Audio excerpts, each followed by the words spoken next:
just Hey, it says stream is live on my end. yeah. Finally, things are actually working, as far as I can tell, correctly, which is super good news. But hello to everyone. To another welcome to another fantastic episode of Anarchy Among Friends Roundtable Discussion. We are back after a multiple week hiatus. We missed a couple, but I figured we should get at least one more, even though we're all really busy this time of year and everything. I figured we should get one more in, one for Halloween, hence my lovely tricorn hat and George Washington shirt that I am currently wearing. But I figured we should get one more in before we actually do the election and whatever happens there, because who knows how long we'll have internet after that. I suppose it depends. Especially Yeah. with the number of states that have already activated their national guards in the event that shit goes tits up afterwards. Yeah. And we'll definitely cover that. We will. I have that on the list. That is definitely a thing we're going to cover. But first, let me remind you that we are covered by the BIPCOT No Government License, which allows for the use and reuse by everyone except for government and the bludgies thereof. We are also covered by Brandenburg v. Ohio from 1969, which states that inflammatory speech cannot be punished by the government unless that speech is directed to inciting imminent lawless action and is likely to incite such action. Everything we That say here is hypothetical for education and for entertainment purposes, obviously. that likely caveat is important. Yeah, because no one I, listens I would to us. like to emphasize that caveat is important in that decision. Yes, it is. Hello, Bo. Bo actually got on this time. I'm surprised we got anybody because we've been gone for so Right. long and didn't give anybody a heads up. But we are finally back, and I am now unemployed, so that's fun. Um, but Yeah, we I'm not, we have but returned. at the same time, I understand what y'all are going through. It's shit. Oh, we are broke as broke can be. Thankfully, though, I had enough money in savings. I just like paid up several months ahead on rent and the car and all that fun stuff, so we can float for a little bit. I just can't do anything fun for an extended period of time.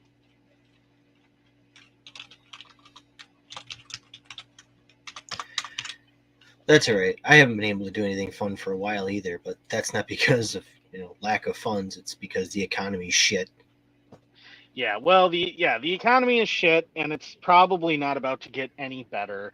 Um, I mean, with the, I mean, do you want to start with the election, or do you want to start with some of the other stuff and then get to the election? Because I mean, potentially the election just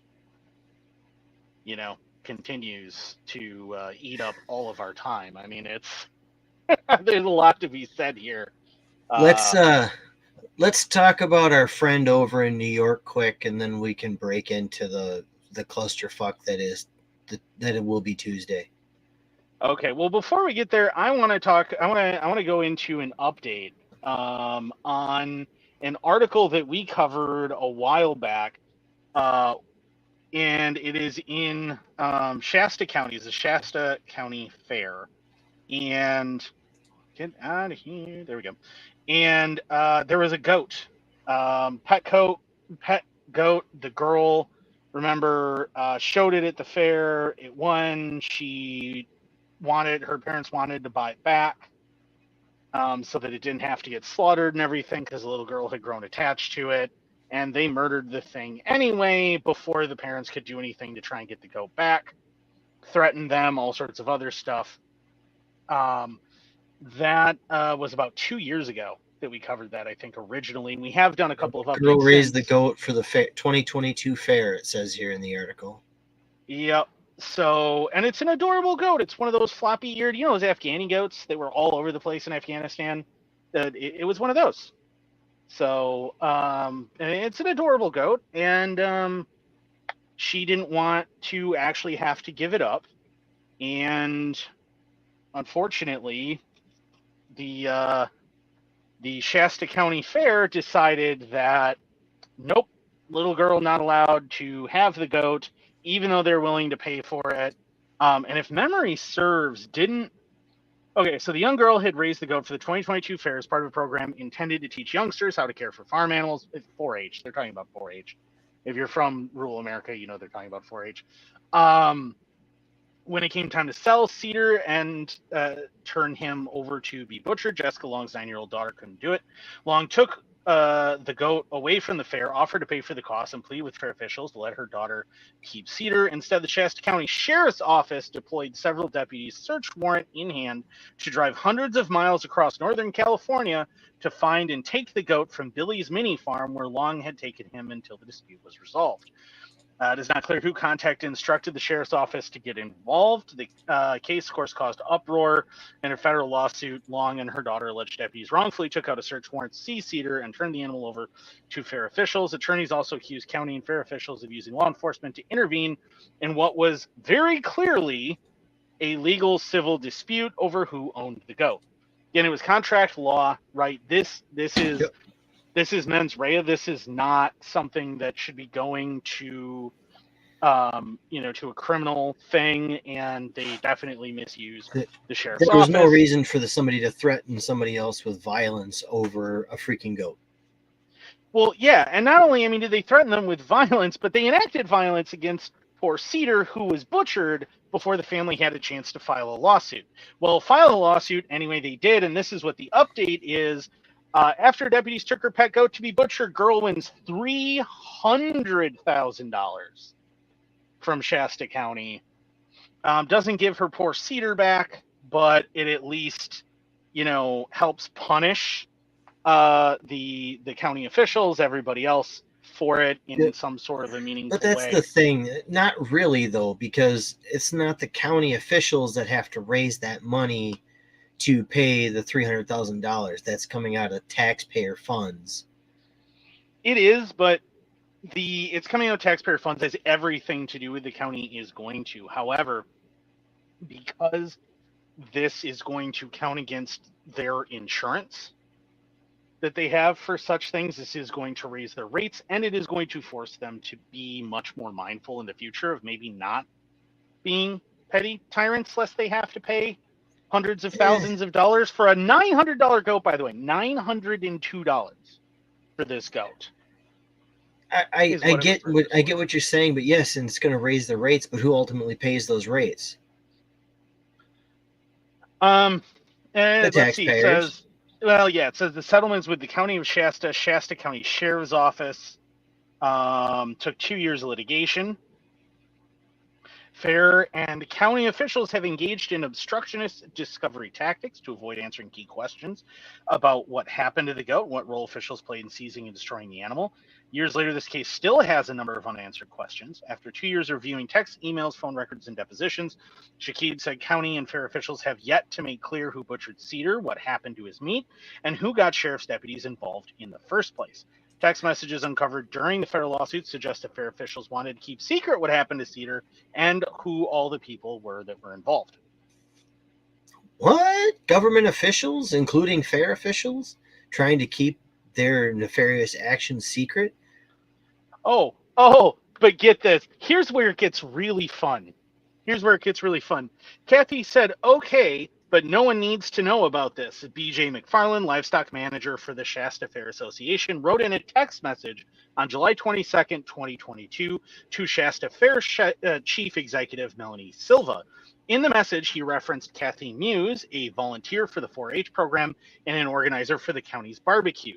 You, me, and Kathy are the only ones. It got killed and donated to a nonprofit if anyone asks. We are a nonprofit, and a bunch of ha-ha emojis, Silva responded. That is your county fair officials right there in Shasta County. So I hope if you're in Shasta County, you appreciate the kind of people who are in charge of your fair.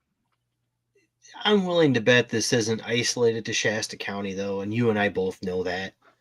It's not. It's not. And there's at least 2 others. There's another one that went viral recently that involved a fair. And again, this is one of those examples where I think that it demonstrates that as soon as you give a wannabe petty tyrant any amount of power in any way, they will They're gonna actively abuse it. seek for a way, yeah, to abuse it and to wield all this power as much as they can against people, right? And there was another one that went viral on TikTok fairly recently, where a woman was simply riding her younger brother's horse to give it some exercise because it was being a little antsy and things in a ring where he had recently exhibited it and didn't think it was going to be a big deal. And they like called the police and they kicked the family out of the fair and like banned them and did all of this stuff and then threatened to call CPS and like all of these other things because the 16-year-old boy's 22-year-old sister rode his horse in an empty ring in an empty building for like 5 minutes. So like this is an ongoing saga that I've definitely noticed as a trend in the United States, where these petty tyrants in 4-H's and in charge of county fairs and things cannot allow anyone to dare question their authority. And it's usually, unfortunately, the animals that lose out here. And speaking of that, let's talk about Peanut. Rest in peace, Peanut. And Rest Fred. in peace. And Everyone Fred. keeps forgetting Fred. And Fred the raccoon. Peanut the squirrel, Fred the raccoon, murdered. And here's the thing that pisses me off about this. Okay, if you are somebody who's either listening to this way in the future, and so somehow this didn't spark a revolution, or you are somebody who has been living under a rock for an extended period of time. Peanut was an internet sensation. He was a squirrel whose mom was hit by a car and he was orphaned. This man took the squirrel in along with his wife, and they began to try to raise him. They raised him up to an adult. As a result of them having Peanut, they wound up with Fred, who is an orphaned baby raccoon. They raised Fred as well. And as a result of having these two, they then went out and started an animal sanctuary, like an animal rescue for orphaned animals. They were currently under a supervised provisional license pending additional approvals for their outside enclosures that they had built for some of the other animals that they had taken in. But they were fully licensed to have these animals. I want to make that very, very clear that they were under provisional licensing at the time. So you'll see a lot of the hardcore kiwi flavor enthusiasts argue that, oh, well, it's illegal to have a squirrel or a raccoon in the state of New York. It's not when you have, first of all, slavery and the Holocaust were both legal, so that's a terrible idea to argue from that standpoint. Well, it was legal. So were the actions of slave hunters leading up to the Civil War, So were the actions of the Gulag people in the Soviet Union. Yeah. So was the Purge. Was Stalin's Purge in the Soviet Union. So was the Holodomor in the Soviet Union. Arguing from the standpoint of how somehow legality equals morality is an absolutely idiotic thing to do, and only the hardest core statists will do it. Now, I see some people on the Republican right on Twitter making that argument because, again, they're thin blue liners, so they would happily bend over and take it dry from a cop and say, "Thank you, sir, may I have another?" If it thin meant blue that liners, eggplant deep throaters. Yeah, if it meant that, they could go on feeling good about how I got you 6. Well, you like to take it in the 6. All right, so no one cares. However, so they have this. They will absolutely breach your back door if you give them the chance. Yeah. No, they want you to breach that. Well, if you're a cop, they want you to breach theirs. That's what I'm saying. None of these people are tops. Don't lie to me. None of these people you're right. are You're tops. right. My bad. Every one of these dudes going, but it's against the law. They are all sloppy bottoms, and we know it. Sloppy bottoms. Shit, they're the ones that are sitting on the casting couch. They're all, I mean, it's ridiculous. But anyway, so Peanuts Freedom Farm Animal Sanctuary was opened in April 2023. It housed 300 animals, including horses, goats, alpacas. And Peanut was authorized to be with them. Fred was authorized to be with them. They were, in fact, getting Peanut certified as an educational animal. And meanwhile, a woman in Texas, a professional photographer, I need to double check her name because I can't remember it offhand, but I do have her name. And we're gonna say her name. There is no way we're not saying her name. We're going to throw her right the fuck under that bus. Yes. I just need to find where it is. So Monica Kiesler. She is a resident of Texas. She formerly operated under the Monica_K_photographer screen name on Instagram. For whatever reason, this middle-aged angry white woman decided to do a middle-aged angry white woman thing and began filing reports with the NYDEC to the point of them getting a warrant and raiding the home where Peanut and the raccoon Fred were. Again, this woman does not live in New York. She's never personally been there. The only thing she's ever seen are the videos on the internet that have been getting posted for a couple of years. And guarantee you she was a fucking HOA president. Oh, probably. But she has now deleted all of her social media. But she has been cyberbullied off the internet. Fantastic. But that would be her. And so she didn't even get a chance. She didn't even give anybody a chance to cyberbully her off the internet. Okay. She did this. It went viral when it got announced that Peanut had been seized, and she immediately deleted all of her social media, knowing what the backlash was going to be.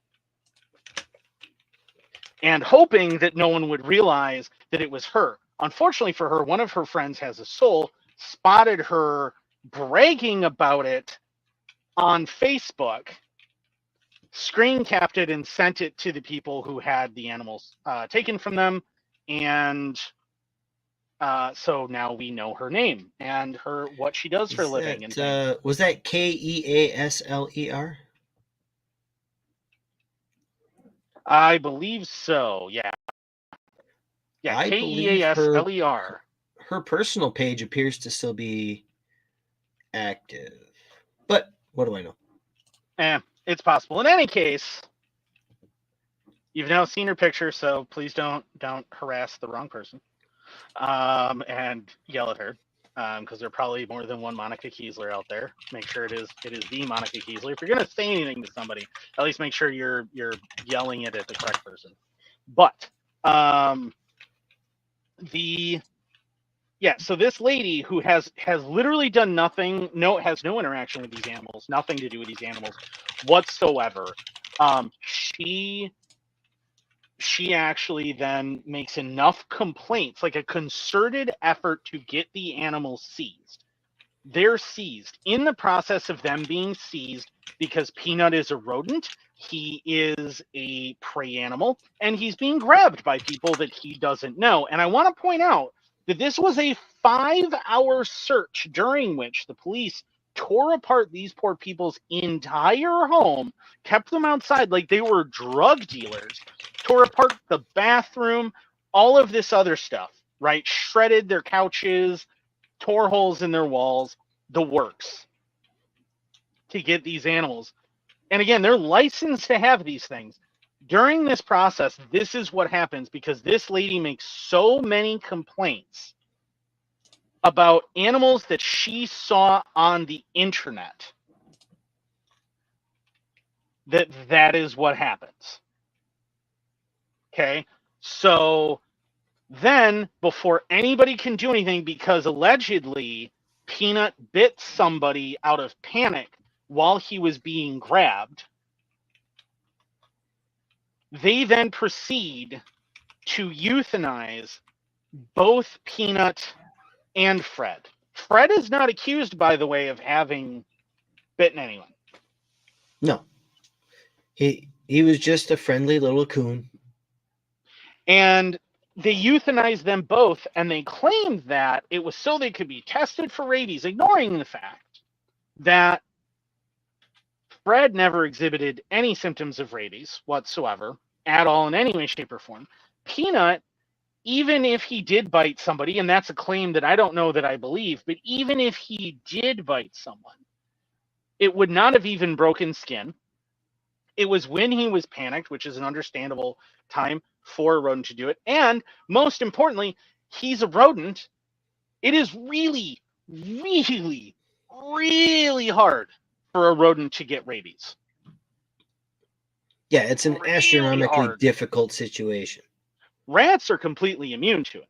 Squirrels are almost completely immune to it. Like Rabbits they are don't in the same get boat. rabies. Yeah, they don't get rabies. That just isn't a thing that happens. So this is BS. We all know what it really is, right? Like, it was so that even if they filed court paperwork, they couldn't get them back. Yep. That's what it came down to. They just didn't want to risk having to hand these animals back who were clearly going to have been neglected and traumatized from what the state officials did to them, what these bludgies did to them. They just didn't want to risk that they would then look really bad in the press. So they figured, we'll just kill them, and then that way they can't get them back. Except, well, now they look even worse because they killed perfectly fine animals for no fucking reason. After kidnapping them from people who were totally allowed to have them, they were hurting absolutely no one. They were doing absolutely nothing to anyone. I don't know what made this lady so butthurt that she decided that she needed to repeatedly call the New York Department of Ecology and Conservation, and I would like to know what was ecological or being conserved by their actions here. But I don't know what made this lady decide, after seeing these happy people who had this previously orphaned squirrel that they saved from certain death, and this previously orphaned raccoon that they saved from certain death. I don't know what about the fact that they got to save these animals from certain death got up her craw and made her so ticked off that she felt the need to have them murdered and have these poor people harassed. But that's what happened. Well, that's you actually just answered your own question, Andrew. She saw happy people taking care of animals who otherwise would have died, only for the satisfaction of the fact that they were taking care of these helpless animals. They were getting joy from taking care of these animals who otherwise would have died prematurely. See, and the thing is, I think that's what it is, because I personally know several people who run animal sanctuaries.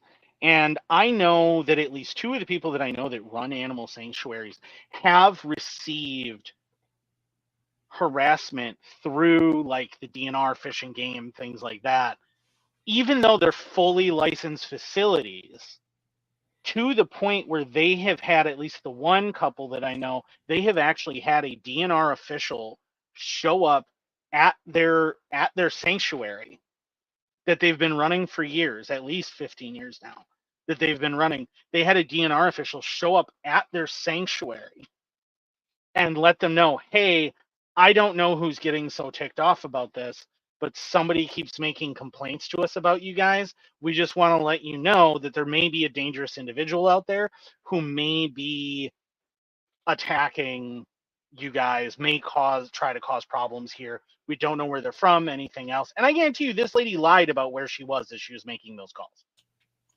She had to have, otherwise they wouldn't have taken her seriously. Yeah, I guarantee you she claimed she was in New York. I guarantee you she lied about being in Texas. She lied about why she was calling, everything else, which is why she's now completely tried to delete herself from the internet.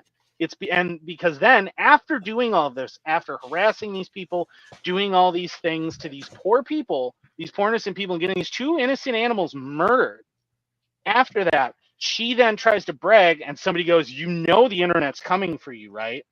And that's when she decides, uh-oh, you mean there's consequences to my actions? But I'm a white woman, and decided that there should not be, in fact, any consequences to a middle-aged white Karen's actions, and therefore she is just going to delete all of her internet profiles and everything else. And I hope she's a professional photographer. I hope that is, in fact, what she does, and that wasn't just a hobby, and that is her main income stream. But and I know that people like this, they don't actually do the photography because they're doing it for the money, right? Their poor, probably sexless, desperate simp of a husband is the one who's earning all of the money. Oh, absolutely. And then they're going, I'm a photographer, or, oh, I'm going to make jams and jellies, or whatever it is that they're going to supposedly do to earn a bunch of money. And that's what they call themselves. They never refer to themselves as a kept woman, because I guarantee she doesn't even look like the kind that would have kids. No one who has kids could have done this to She looks like the type of woman who would have just about as much moisture in her vag as the Sahara. Yeah. I mean, this freaking horrible, just waste of humanity that is this woman decides that she's going to get these two animals murdered and then brags about it. She's the type of person that our drill sergeants would have told us to go and apologize. If we were these types of people, we would have been forced to go apologize to every tree we saw for wasting the oxygen it was producing. Yeah, I mean, these oh God. Anyway. And this is what happens with the anonymity of the internet. People become not afraid of getting punched in the mouth for horrible behavior. Yeah, well, look at what happened recently with Johnny Somali, where he's been a giant pile of shit that needed to get his teeth knocked in for ages. And he decided he would go to Japan, and Japan not only declared him persona non grata, so he's literally banned from Japan, but he got his ass kicked while he was there. Well, now he went to South Korea and like him and his buddy yucking it up as they did a bunch of things, including desecrating statues to all of the people that the Japanese murdered, the women the Japanese murdered during World War II.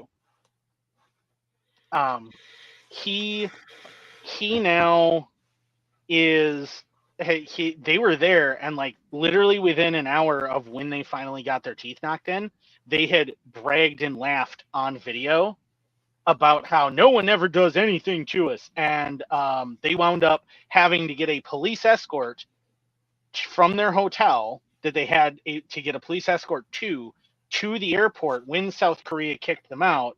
And the photos are hilarious because like his entire face is swollen and he's like missing teeth, and his body's all bruised and has black eyes and everything because they just got their asses absolutely handed to them, and they ran like scared little bitches because these TikTok prankers are just giant piles of shit who people really need to put in their place far more often and readily. Because I guarantee you, if people were more often putting these kinds of people in their place the moment they even try this crap, these people would no longer exist. Well, I mean, look at the years ago, there was that group of prankers in, I think it was New York City, where they'd like hide along these dark underpassages or something where people would walk through, and then they would jump out and follow them. Or they would do it in like Central Park, and then all of a sudden they stopped because somebody who was carrying a gun was like turned and drew on them. He didn't shoot. He turned and drew on them. Oh, and when he drew on them, they like hit the ground like, it's just a prank. It's just a prank. Well, don't be fucking stupid. Yeah, well, there's that guy where that one TikToker where he's like, him and a group of his friends are harassing this random like delivery driver. He's trying to walk out of the mall. I know exactly which one you're talking about. Delivery driver just rotates and fires and shoots him, and didn't get charged with nothing because it was self-defense because he was being harassed by a mob and had reason to believe that he was in imminent danger. Yep. And Absolutely. that dude, by the way, I hope he has lots of fun with all of his followers as he tries to learn how to walk again shitting in a plastic bag after getting capped because, but it's just for the likes. I hate those people. I hate those people with a fire and a passion. And I hope that if things pop off after this coming week, I hope that people remember that those people exist. That's all I'm going to say. I just hope that people remember that those people exist. And maybe it's a little too spicy or a little too early to say this. Remember, with everything that's about to happen after Tuesday, or Tuesday and after, no matter who's in power, they all have names and addresses. Well, and and I bring up Peanut too, not just because of its connection to the Shasta thing, but also because, I mean, don't forget Sunshine, right? We talked about Sunshine. Yes. Sunshine, who was a disabled veteran's dog. He was very friendly. He was very nice. He was well loved in the community. Whatever else, these cops decide to get a stick up their ass about it, and then kill his dog with a taser. Yeah. They tased the dog over and over again until the dog died. And then they engaged in a retaliatory online harassment campaign against him and the GoFundMe to try and get him a new dog and buy a memorial for the dog and all these other things. Those same cops then engaged in a concentrated harassment campaign against it, everything else. They wound up getting sued and they had to fork over a whole bunch of money to him and all this other stuff. But this is the kinds of people, like, there are people who just are so miserable. They are such awful, awful human beings who have sacrificed all of their soul in the name of who knows what, but their souls are dead to the point that they cannot stand to see anyone and anything be happy and safe and healthy. They just can't allow that to happen. Flat out. And that is the kind of person who got Peanut and Fred the Raccoon murdered. Now, make no mistake, the people at the New York Department of Ecology and Conservation definitely also deserve all of the hate that they're getting. A couple of them have already also deleted their social medias over this and things. Remember to cyberbully government officials, kid. It's literally always morally correct. But although to go along with that, I love the New York Post article, so to speak. New York authorities claim cameras outside Peanut the squirrel's cage not working at the time of his death. That is a beautiful Epstein reference, and I thought that was amazing. Yeah, that was glorious. Yeah, I about fell out of my chair laughing when I saw that. That was fantastic. That's hashtag Peanut didn't kill himself. And Buckshot, I fully understand that. We actually just had an incident in the Dells about 2 weeks ago where a mom and her kids, she had a toddler and a very young child, but I think they were ages 2 and 5 or 2 and 4 or something like that. She was holding the hand of the smaller child and they were walking along, and there was somebody in a mask and a hoodie that was following in behind them. And she grabbed her older child's hand just as this masked individual tried to grab her child's hand and lead her away. And yep. I mean, the mall security and everything were absolutely on point with it. They got pictures of, all the information they could because the individual was masked and everything, but they were absolutely helpful. They had 3 large men help escort her and her kids to their vehicle when they were done. But yeah, I mean, if in my opinion, if you are like actively threatening, I find your behavior to be actively threatening, and I believe it to be an imminent threat to myself or my loved ones or an innocent person that I perceive you to be an imminent threat to, I am going to draw, and if my weapon has to leave its holster, it is going to be discharged.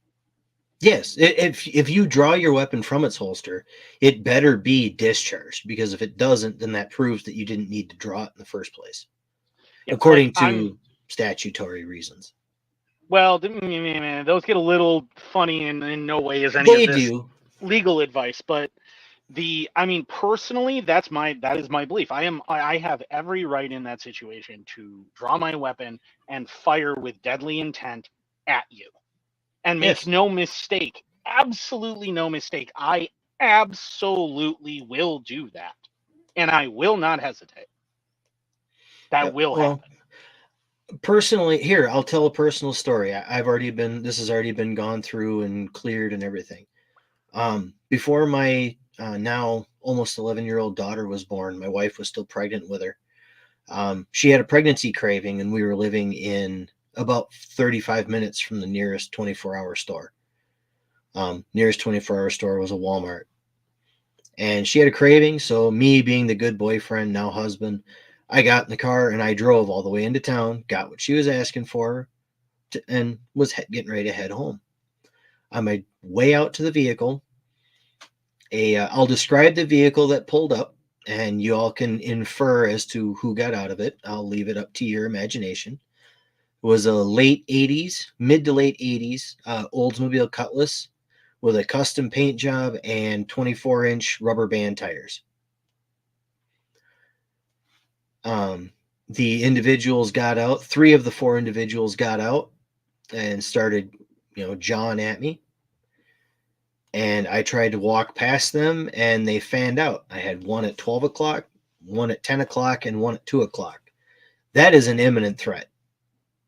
Yeah. And my weapon cleared its holster, and by the time I brought it to bear, they had already scattered into the building. Yeah, because the weapon is the great equalizer. Oh, we outnumber you, so therefore we can. No, because there's 3 of you and I have 18 rounds. That's right. Well, at the time it was 12, but yes. Well, either way, my rounds outnumber you significantly, and They you move a better lot believe. faster than you do. Yeah, they move a lot faster than you do. I mean, we've seen more than one video, of guys with like knives and things trying to run it like cops, and then immediately getting plugged and dropping. And it's like, I'm sorry, were you under the impression you could Naruto run faster than a 9mm? Because I assure you, that doesn't work. Hell, even the painfully slow 45 ACP moves faster than that. Jesus. They give me a black powder round from a musket moves faster than you do. Give me Now, 45.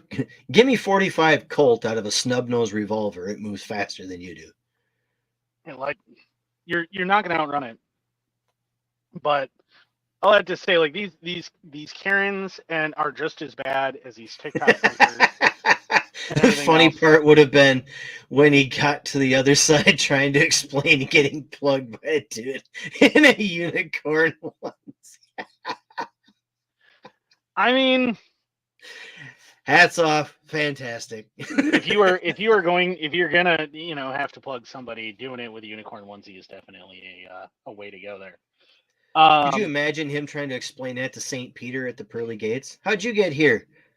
Guy in a unicorn onesie shot me. Yeah, shot me because I was road raging and I can't control my anger because my parents failed as parents and never taught me how to process my anger. Yeah, like that's or that dude that like with the road rage where he walks up to the truck with the gun in his hand and just smacks the truck. Yeah. And then takes the 2 driver to the teeth. Plugs him. Yeah, and he takes 2 to the teeth and drops dead. Like that's a beautiful thing to me. I think that's a beautiful thing. Another one, because if you're gonna use your weapon recklessly, like you absolutely deserve to get shot.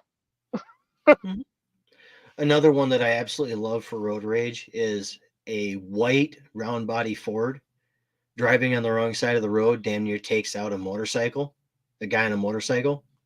So the guy on the motorcycle turns around and pulls over. And the guy gets out of his white truck, comes over and starts pushing him around, and his buddy comes over and fucking just lays him out with his helmet. Yeah. It's just like boom! That is a thing of beauty right there. Oh, yeah, that's that. I mean, and like there's not, in my opinion, there is not enough incentive being given to people to act right. And I'm not talking about law enforcement doing what? No, because forget the cops. Like I don't want government. I don't want the cops. I don't want that at all. That isn't what I'm talking about.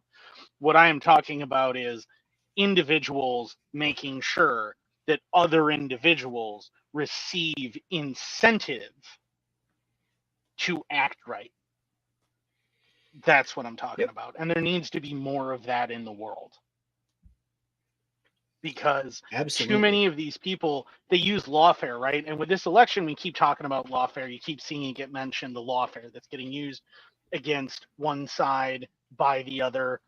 I don't even need to mention by who against who. You guys all know. Even if you're an anarchist, you are well aware of which side is using lawfare against which side. You know what direction that's going right now and has been going.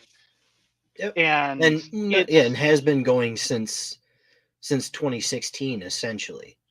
Yeah, I mean, it's been an ongoing thing, and very much ongoing thing. I mean, remember 2016, Donald Trump is elected. Within less than a week, the Democrats are trying to discuss impeachment proceedings. The guy's been in the job less than a week, and they're already trying to come up with a way to get him kicked out because they're not happy. Like, now, a lot of that is probably just song and dance just to, create the illusion that Trump isn't part of that club, and we all know that he is. But then again, they actually did manage to, impeach him. He just was never convicted twice. Once for, I don't even remember what the first one was for, but the second one was for the spicy unguided tour of the Capitol, where the people, the insurrectionists, stayed inside the velvet ropes. Yeah, I know. It was an insurrection that observed the velvet ropes. It was a spicy, unguided tour, and anyone who says different has the IQ of a jar of warm mayonnaise. Like, flat out, if you think you call that an insurrection, you are dumb. You are. You're stupid. Mm-hmm. You're a very stupid person, and your opinion is meaningless because you are so stupid. Like, I no longer care what the your summer opinion of is love in 2020 with the fiery but mostly peaceful protests was more of an insurrection than what happened on January 6, 2020. They actually burned a police department. They only did one out of all of the things that they burned. They at least managed to burn one. I was a little disappointed that they only did the one, but you know. Yeah, but at least those people managed to do a thing that they had said they were going to do. So, like, right. I just want to point out, like, they got one. And, like, that was far more of an insurrection than anything that happened on January 6th. Don't forget that the only government agents who were ever even remotely threatened, like, right, with bodily harm or death, were threatened with that because they were fat and lazy and had heart attacks. Yep. The only person who died that day was Ashley Babbitt, and she was executed from behind a locked door through a window by a coward of a cop. Yeah. Exactly. And, you know, also, let's not even touch the recent surveillance footage that's come out from that, where you actually see two men unlock the doors and then leave, and government admitted that it's known who they are for at least 2 years. They're believed to be in Israel, and government is not going to seek any kind of prosecution of these people. We're just going to ignore that. We're going to ignore that. Because surely that's all on the up and up. And if you believe that that's all on the up and up, I have these discount pagers over here to sell you. That I received from a guy in a beard. He had this little funny hat on, but no. It was so much better than that. Oh God. When you find out how elaborate that op was, it is I know it. Beauty. It was. And I have absolutely no problem with terrorists getting their balls blown off. Me either. I mean, I couldn't care less what happens to Hamas. I honestly couldn't. I hate them too. But you know what? That doesn't make Mossad the good guys either. No, it doesn't. I'm not saying they are. I'm just saying that was from a from an OPSEC and a clandestine operation perspective, that was a chef's kiss moment. Yeah, I'm just saying, like, when stuff like that happens, like, I feel like I'm watching, like, it's the same thing, same impulse that I would feel if I was watching the Third Reich fight the Soviet Union. I just grab popcorn. Like, I'm not grabbing a rifle, I'm grabbing popcorn because I just want to watch all of these people get slaughtered because I hate all of them equally. But Buckshot, it's Operation Grim Beeper. Grim Beeper.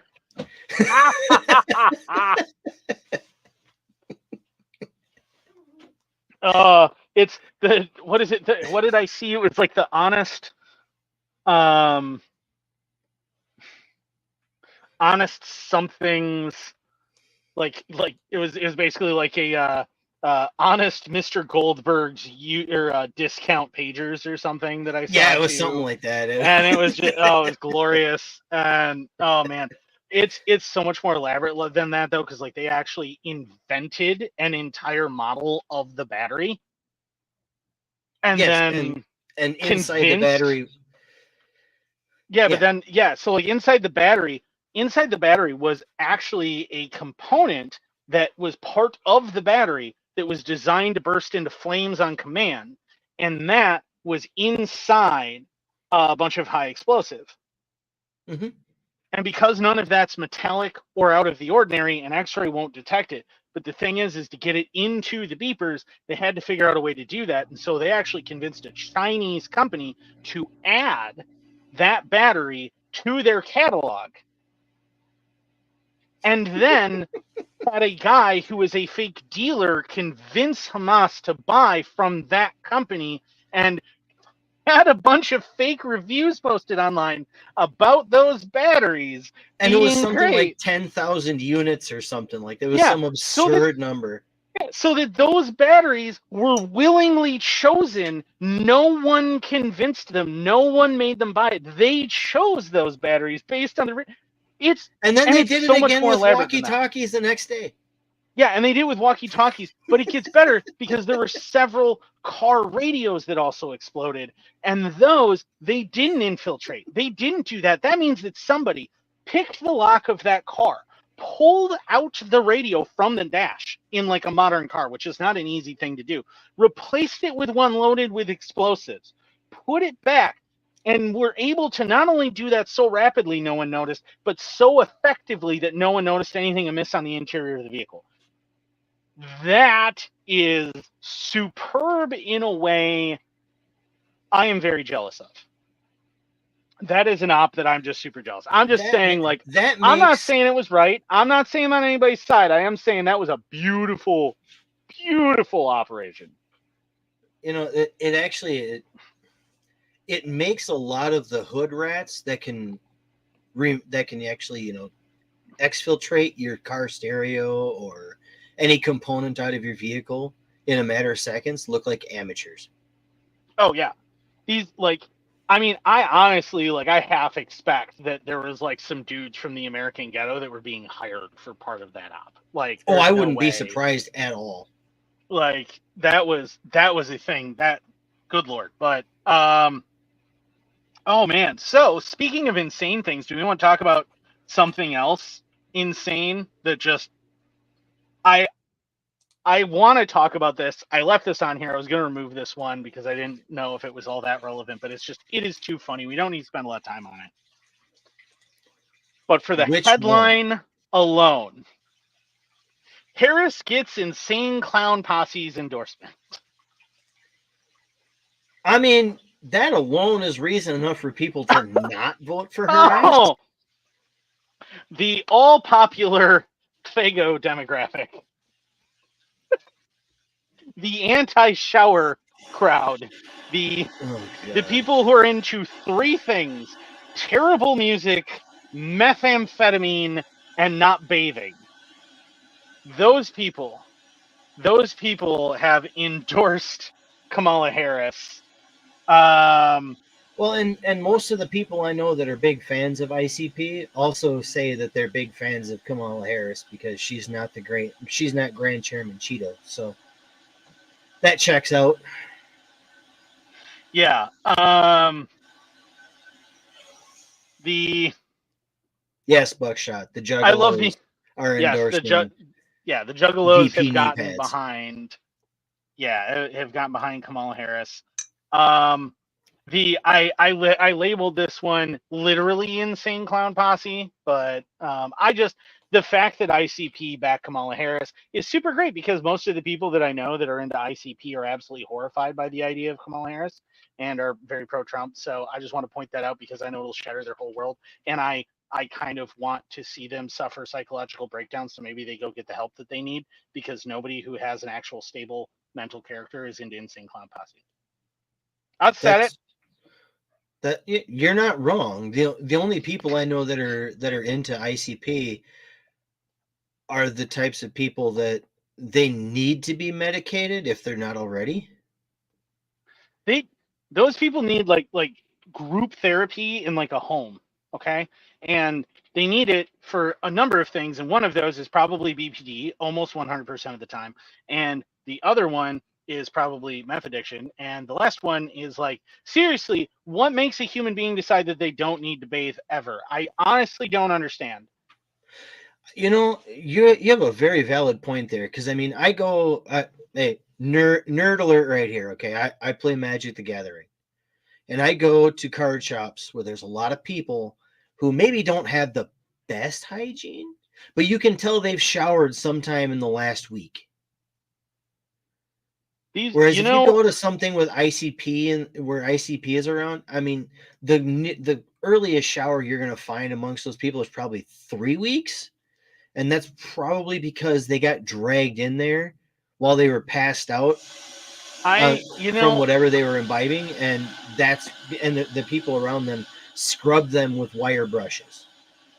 like one of the most horrifying things that you could possibly do at like the what do they call their big gathering? The where they all get together, like all the I forget what they call it. It's summit or something stupid. Anyway, all those people that get together rather than it being just bottles of Fago, you pretend that it's like clear Fago, right? Like let's take a page out of Massad's playbook here, and we're gonna like sell them clear Fago as this new thing, but it's actually just clear sparkling water. That's all it is, and we're going to have sprayers with soap. And as they begin doing all of their Fago showers with this stuff, we're then going to spray down the crowd with soap and hope for the best here. I Like have a that's better why idea. No, that's I why have a you better never have idea. foam parties at ICP concerts, is because that would actually make everybody get clean. That would be a horrifying No, moment. I have a better idea. Now hear me out. You know those 747s that they use to fight wildfires in California? You just fill the bay with soapy water and fly over that festival and just let it fall. It's like 10,000 or 15,000 gallons, maybe more, of soapy water and just let them go. They'll be accidentally clean because they'll be playing in the mud.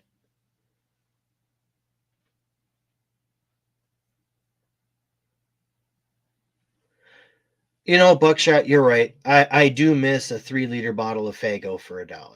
I absolutely do.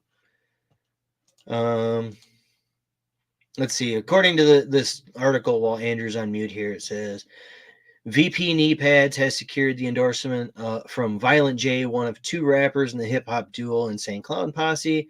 I want her to win because she's a Democrat and I love my mom. Violent J, born Joseph Frank Bruce, said in a recent interview with The Daily Show. On the video, Violent J expressed dislike for Republican presidential nominee and former President Trump and was opinionless when he saw a picture of Harris's running mate, Minnesota Governor Tim Walz. In the interview, the rap group's fans, known as Juggalos or Juggalettes, listed a variety of issues that they care about, though many expressed at the beginning of the video that they're unlikely to vote. Some of the issues included reproductive rights, climate change, and taxing the rich. In 2014, ICP unsuccessfully sued the Justice Department and FBI after fans were classified as a, quote, loosely organized hybrid gang, unquote, prompting the group to march on Washington in protest. A Cincinnati-based federal appeals court dismissed the lawsuit in 2017. This is still like, this is one of the, like, I don't want to spend a hell of a lot of time on it, but like, this is one of the funniest things that I've ever seen. Like, I very much dislike ICP. But you know what? Like, I've ICP, never. I remember I had a group of friends that loved ICP when I was about 18 to 20. those people are And probably all in prison now. one of them was, she's now out, and she's been clean for 3 years, but she still loves ICP. Most of the other people who I knew back then who liked ICP don't like ICP anymore. They've matured into functioning adults. If you are over, especially if you're over the age of 25, if you are into ICP, I'm going to assume a number of things. One of the things I'm going to assume is that you are either addicted to methamphetamines / regular amphetamines, I don't know, whatever, amphetamines, or heroin. Or both. It's going to be one of the two, possibly both, but generally that's rare. It's generally going to be one or the other. Two, I'm going to assume that you have never lived on your own and have never worked a job that is any higher than entry level. Yep. That you probably have at least 2 stepfathers, possibly 3. And you probably want a $20 minimum wage because that's all you've ever earned in your life.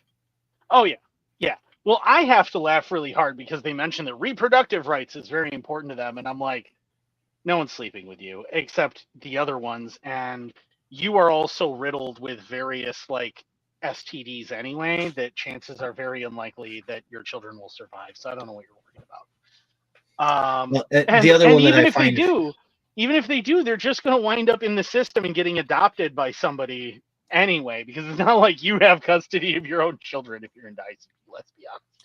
So this paragraph here really made me laugh. It says, in the interview, the rap group's fans, known as juggalos or juggalettes, listed a variety of issues that they care about, though many expressed at the beginning of the video that they're unlikely to vote.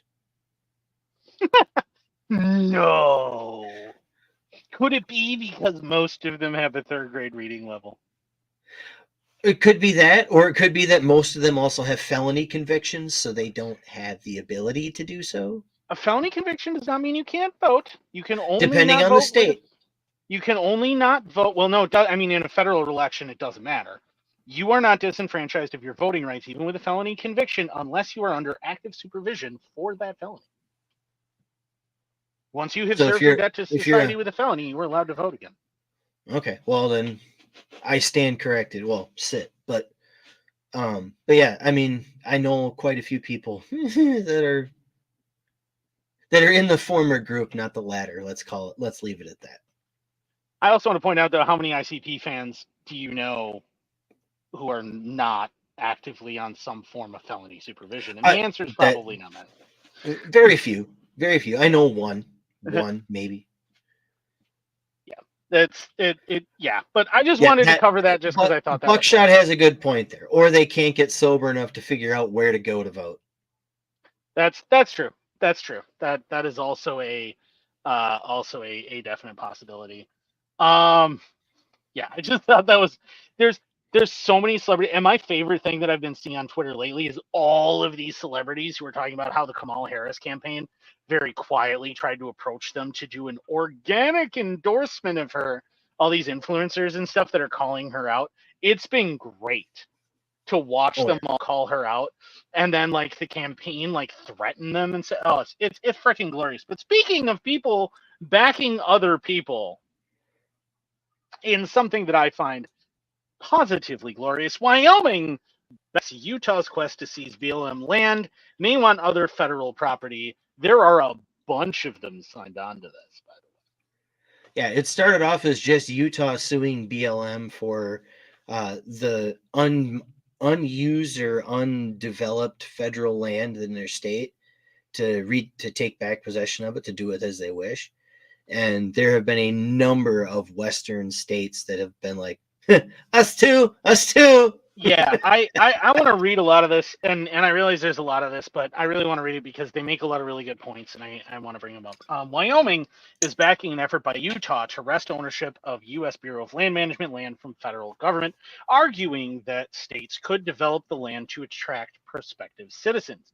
In an amicus brief filed Tuesday, Wyoming, Idaho, Alaska, and the Arizona legislature.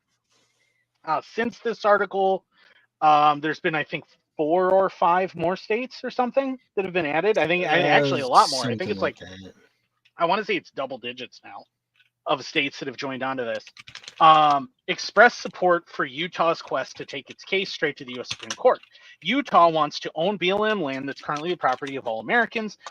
All Americans, I should use quotes here, all Americans, saying, among other things, that the federal holdings deprive the Beehive State of an equal footing with other states.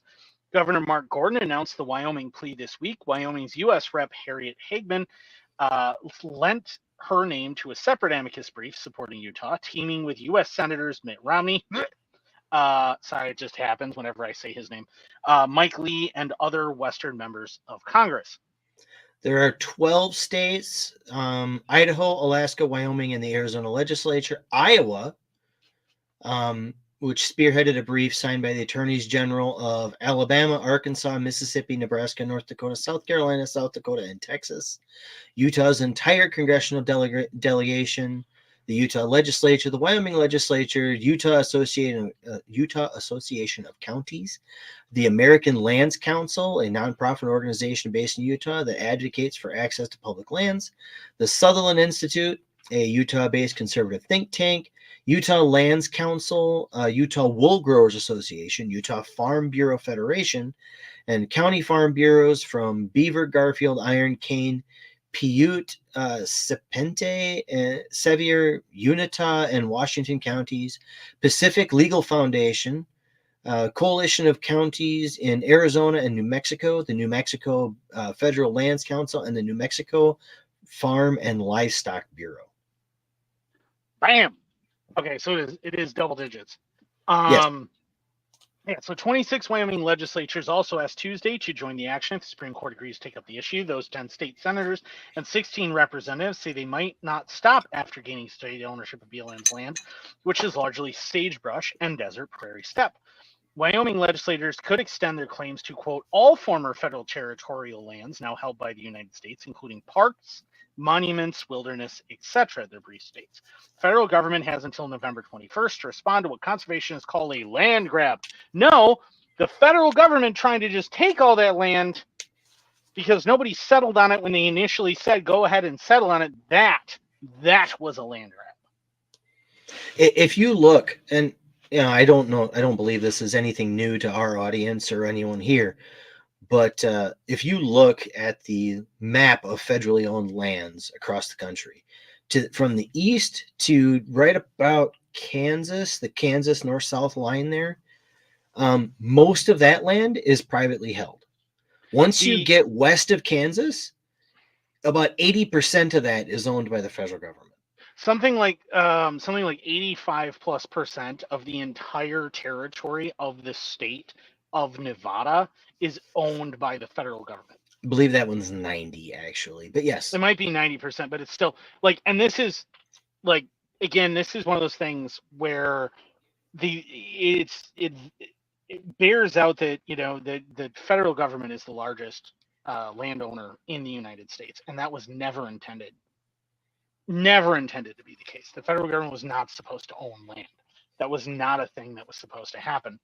But because you just listed all of those people, I want to point out that Jocelyn Torres, an officer with the Conservation Lands Foundation, a Colorado nonprofit. Okay. Who did we just talk about? We talked about Utah. We talked about Wyoming. We talked about Idaho. We talked about Arkansas, Arizona, New Mexico. Yeah, Iowa, all these other places, right? She's in Colorado, the only Western blue state, The only Rocky Mountain blue state, Well, because you it's you have the Pacific okay. coast. Yeah, but I count those as Pacific. I don't count those as Western. Like once you get up over the Rockies, things just get retarded. So I just leave that I mean, that's fair. as yeah. That's fair. While you're in the Rockies, all the way Anything through the east Rockies. or anything west of the Cascades and the Sierra Nevadas is all Yeah, just retard central. yeah. At that Everything point, else, yeah, your IQ just drops in a significant way. Um. Anyway, this lawsuit is as frivolous as they come, and a blatant power grab by a handful of Utah politicians whose escalating aggression has become an attack on all public lands as we know them. No, no. See, and this is an important thing. You need to notice when people, these kinds of people, say these things. When they say the word public, they are intentionally conflating public with federal, yes, public with government owned. That is what they're saying, right? They do not want a government of the people, by the people, for the people, right up until it's convenient to reference that to justify why they should be in charge of something and why they should be in control of something. That is why they suddenly bring up the word public. Otherwise, they will never bring up that word.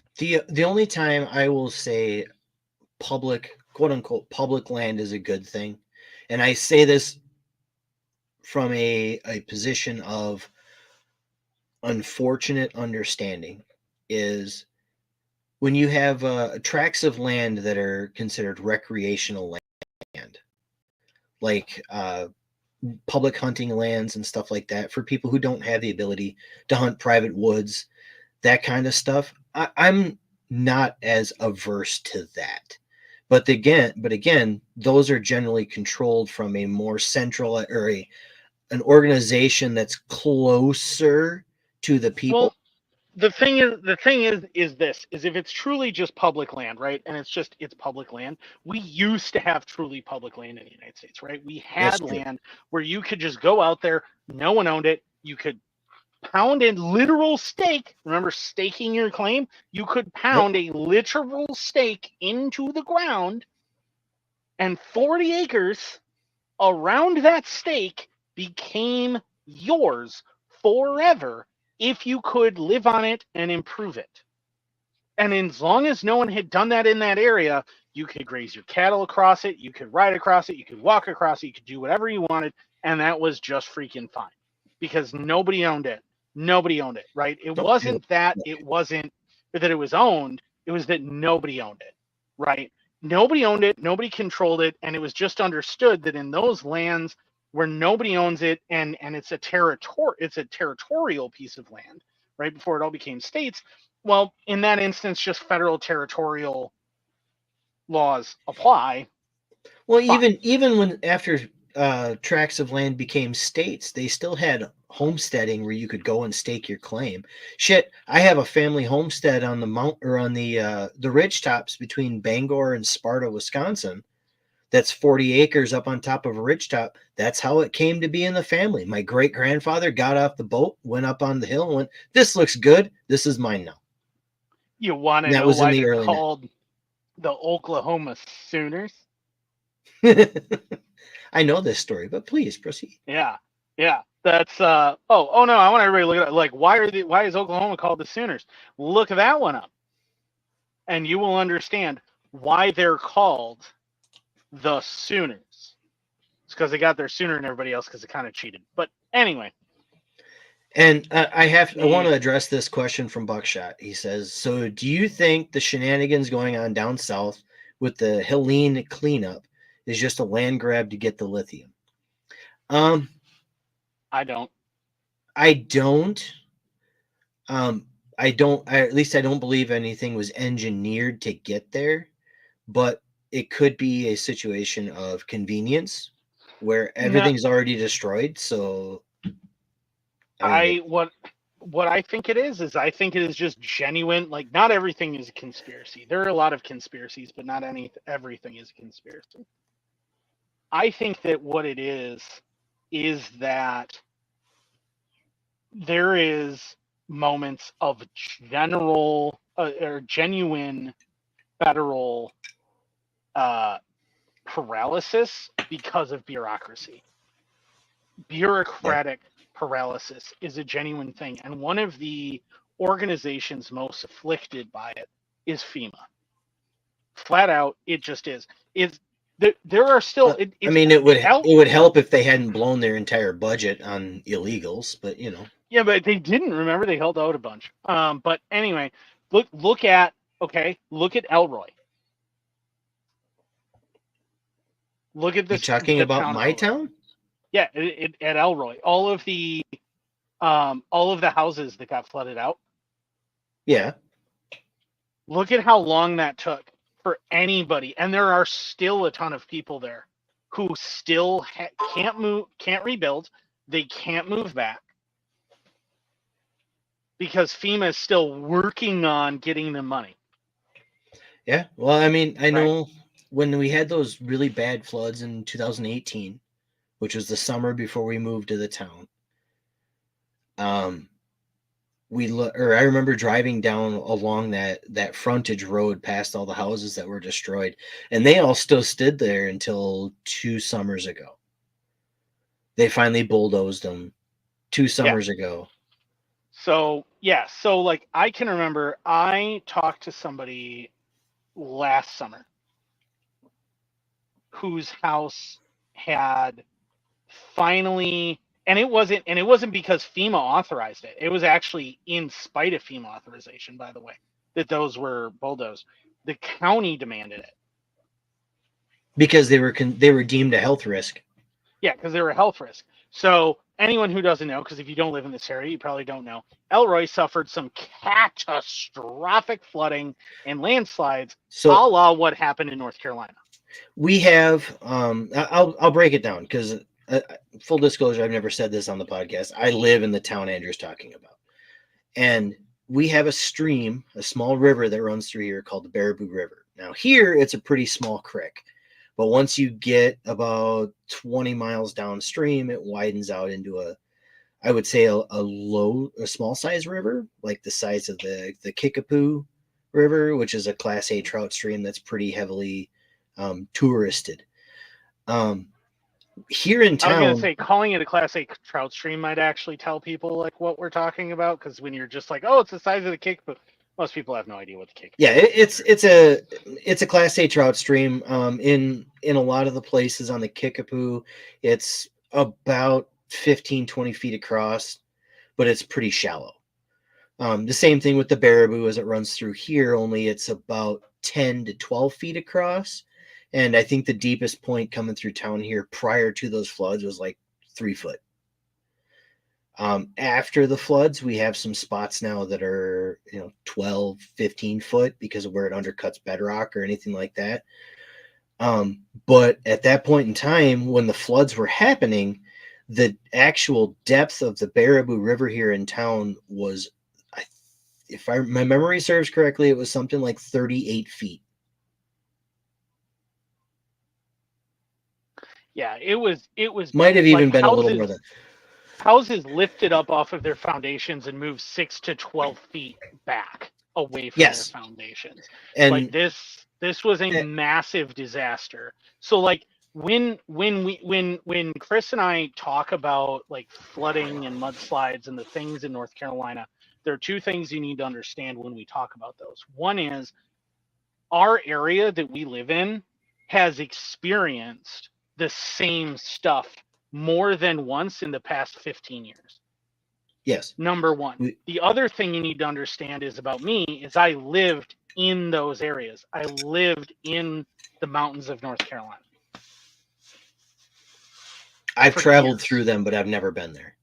Yeah. I lived in the mountains of North Carolina. I lived in the mountains of North Georgia too, and I actually just found out that one of the towns within like a 20-minute drive of where I had lived, that's in the mountains of North Georgia. So like when I lived in North Carolina, it's about 20 minutes south of us, called Ellijay. It's the North Georgia mountains. You know what cartoon takes place there? Squidbillies. You know what somebody did? They built a Squidbilly statue in Ellijay, Georgia. And I could not be more excited about that idea because that's where my ex-wife is from and I hate her. But not that you could ever visit it because they'll just I'm not banned. I was kicked out. I'm not banned from the stage order. I was kicked out stage order by court order. As long as you don't get caught going back, you're fine. Yeah, but it's So okay, so Bo knows what I'm talking about, dude. I lived in Reedstown. Bo knows exactly what we're talking about. Yeah, I lived in Reedstown. My grandfather ran the funeral home there in town. You're probably familiar with it. He's currently in a nursing home, by the way. I just found out that his wife, my grandmother, has stage 4 cancer. By the way, so prayers for them. If you're the praying kind, I would really appreciate it. But I actually lived right across from where the Kickapoo Inn. I don't know if it's still there, but where the Kickapoo Inn was, there's a house that's kind of up on the hill. It's changed a lot since I lived there, but I actually lived there for a while.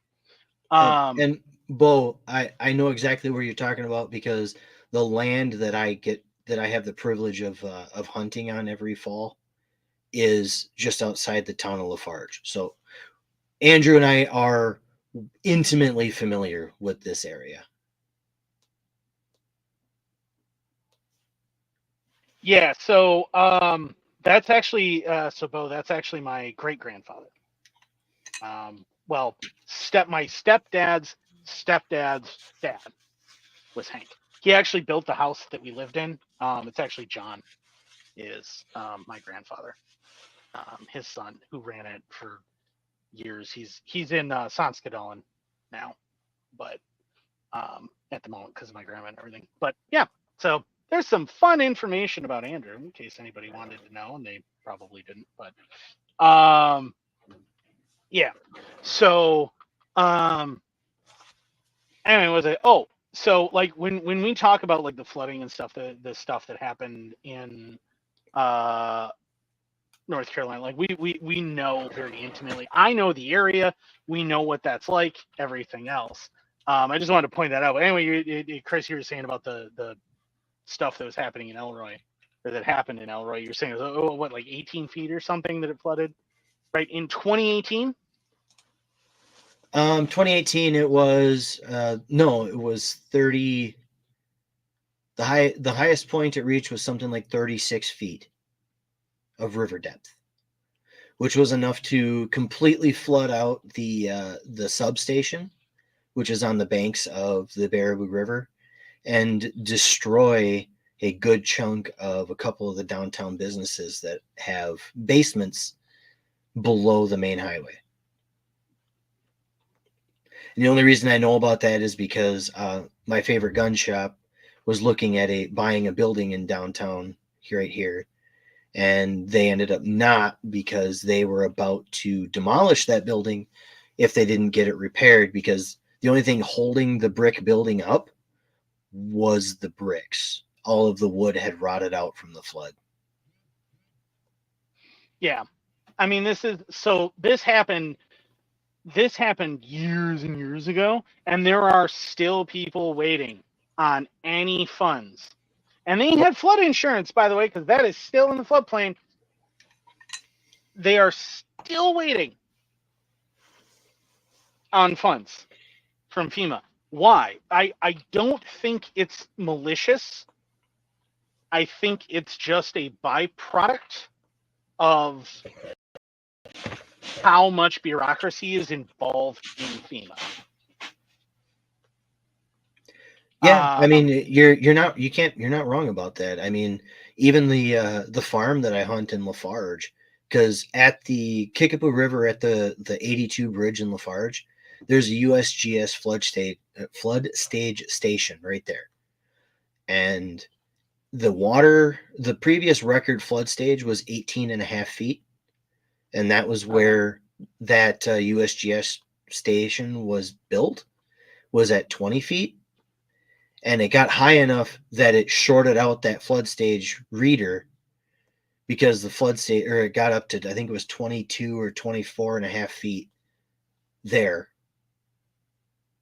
So the Kickapoo at Lafarge, which is normally about, I think they're now at 6 feet since that flood, is now, or the new record is 24.5. Yeah, so it's, I mean, this is a massive, like, and again, I think that this is not It's not malicious, it's incompetence because of the Yeah, bureaucratic bullshit. I mean, and it's one of those things where part of me, right? I don't believe politicians. I don't believe politicians. I certainly don't believe billionaires in general. But I hold out a tiny bit of hope that if Trump wins and does in fact put Ron Paul and Elon Musk in charge of a government efficiency office like he's saying he's going to. Have you seen the meme about that? It's the Bobs. Oh yeah, what exactly would you say that you do here? And on one Bob you have Elon Musk, and on the other one you have Ron Paul, and it says, "What exactly do you say you do here?" Yeah, that was awesome. Yeah. Oh, due to flooding, that house is no longer there, Andrew. Yeah. I actually know where Bo was talking about that they're buried. I was there the day that the that black granite gravestone went up. I only met that great grandfather once or twice maybe because I was not here at the time, but yeah, I do remember him a bit. Yeah, so my great grandfather, anybody who's not watching the chat or whatever, if you're just listening, my great grandfather fought in at Iwo Jima.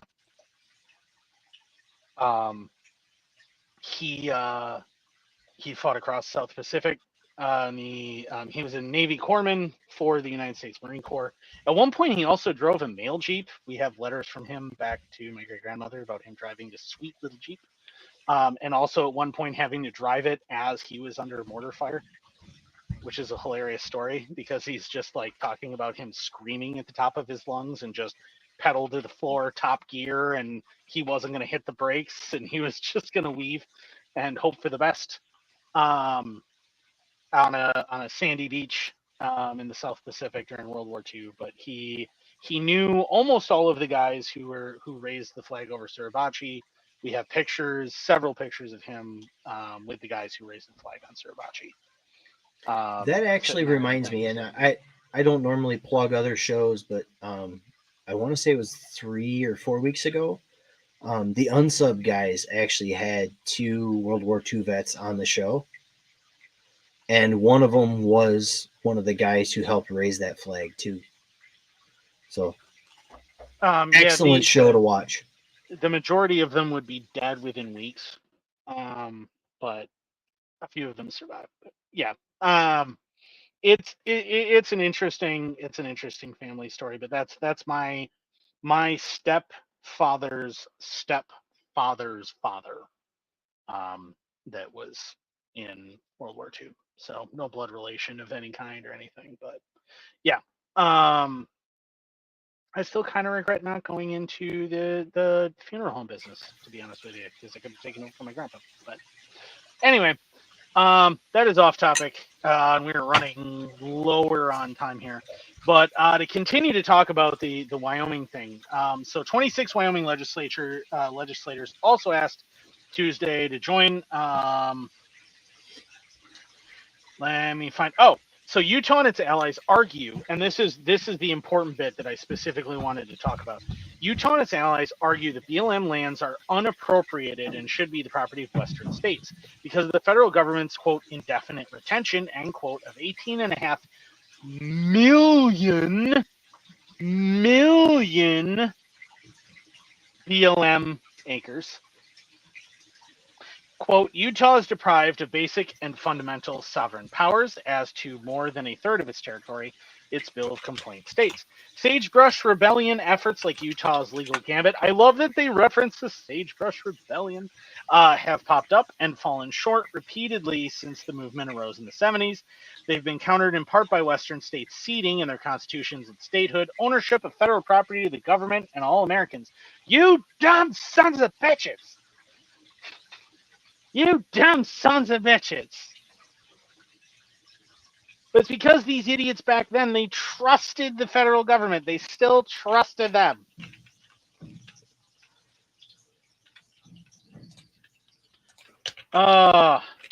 It's It is ridiculous. It's yes, they did technically the people inhabiting the Wyoming state constitution states the people inhabiting this state do agree and declare that they forever disclaim all right and title to the unappropriated public lands lying within the border boundaries thereof. However, unappropriated public lands like define that because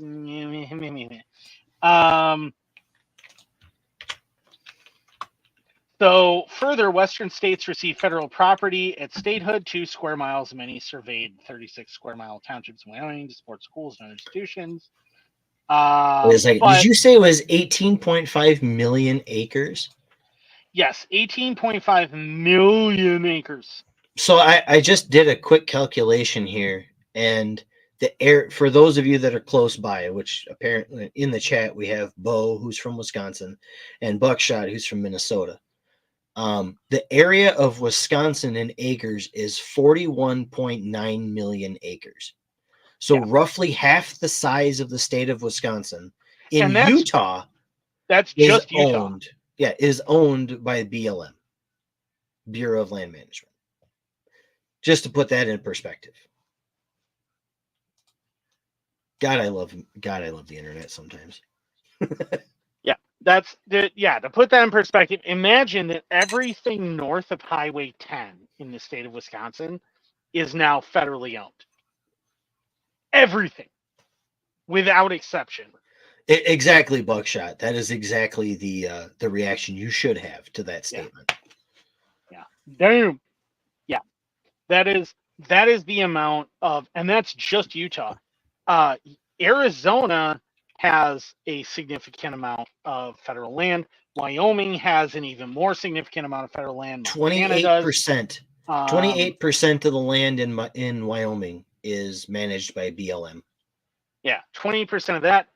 Nevada, the majority of the land in Nevada, the vast majority of the land in Nevada is BLM land. Well, no, the vast majority of the land in Nevada is actually owned by the military because they use it for their private playground. Yeah, it's because of Groom Lake and stuff, but yeah, it's still federal. It's federally owned, but like let's just say federally owned. The majority of these states are federally owned. Basically, if you think of a beautiful state west of the Mississippi, chances are the majority of its land is federally owned. There is not a lot of non-federally owned land west of the Mississippi until you get over the Rockies and the Cascades. And according to a 2022 report, states Nevada has the highest percentage of federal land ownership, with 80.1% of its land owned by the federal government. Yeah, that's the most recent numbers I can find. Yeah, the BLM manages 20% of the land in Wyoming. Most of it remains unappropriated, meaning that it never was used for anything. It still hasn't been used for anything. It hasn't been designated as anything. It's just sitting there, and they just don't let anybody own it. They don't let anybody use it. It's the brief says, leaving vexing legal complexities to Utah. Wyoming's brief focuses on harms that federal ownership of unappropriated lands uniquely impose on Western states on a daily basis. In short, Western states' sovereign authority to address issues of local concern is curtailed, and billions of dollars are diverted away from Western states.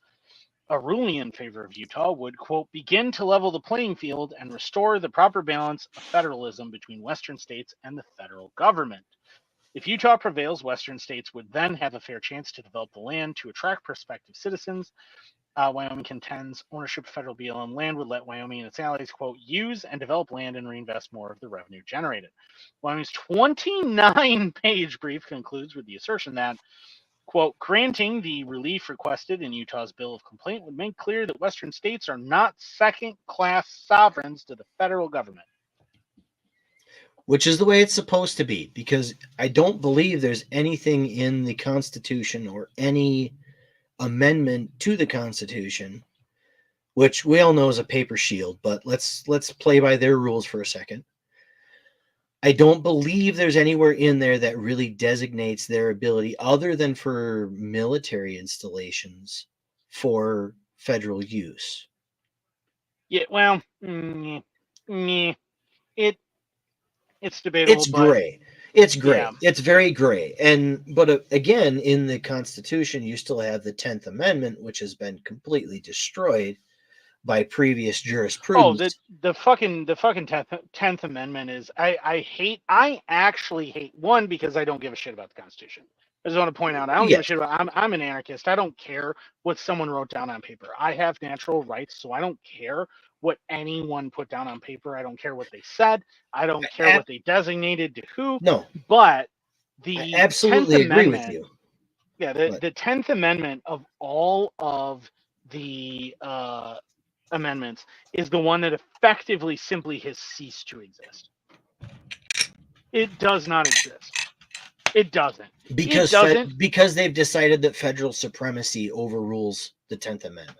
Right, because the supremacy clause superseded it. It just no one cares anymore. No one cares anymore. No one gives a shit anymore. And that's my point. Is that no one has argued it in a legitimate way with any amount of force in quite some time. And the 10th Amendment effectively died the day that Robert E. Lee surrendered to Ulysses S. Grant at Appomattox Courthouse.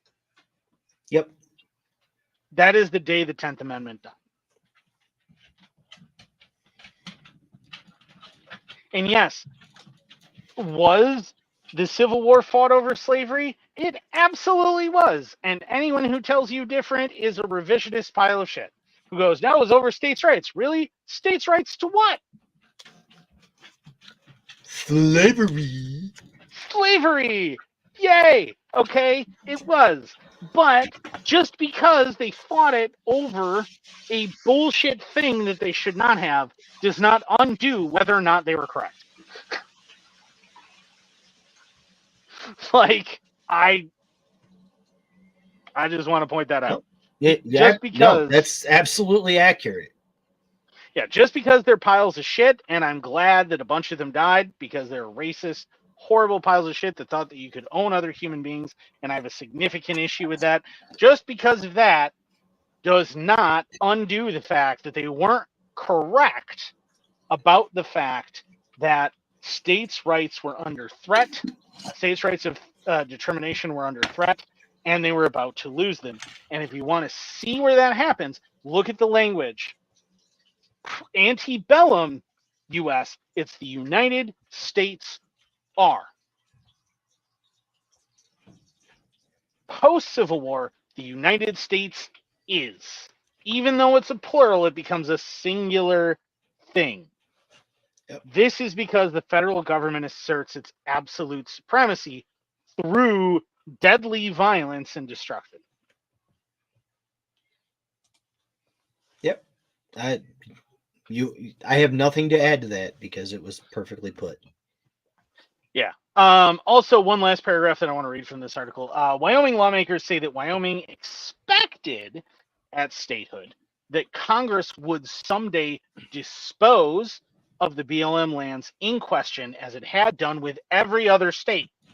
Instead, lawmakers argue the federal government is exercising unconstitutional police power in holding on to the property, a power which it is not granted in the Constitution. No.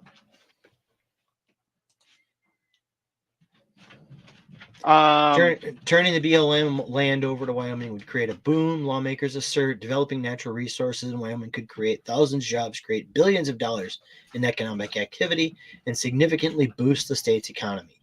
Wyoming is one of the poorest states in the country. It is. It's incredibly poor. People. It is incredibly expensive to live there. It is because of the tourism dollars. It is incredibly high dollar for property there because the federal government controls so much property there, and very, very rich people tend to retire there. Like your semi well off grandmother probably retires to Florida. Your multi-millionaire uncle retires to Wyoming or Montana. Yeah. I saw a real estate ad in Montana the other day on Facebook that came up that was $17.5 million for a ranch in Montana. Let me just write you a fucking check, all right? 17.5 million. This thing was like a castle. It is a castle on like 2,500 acres.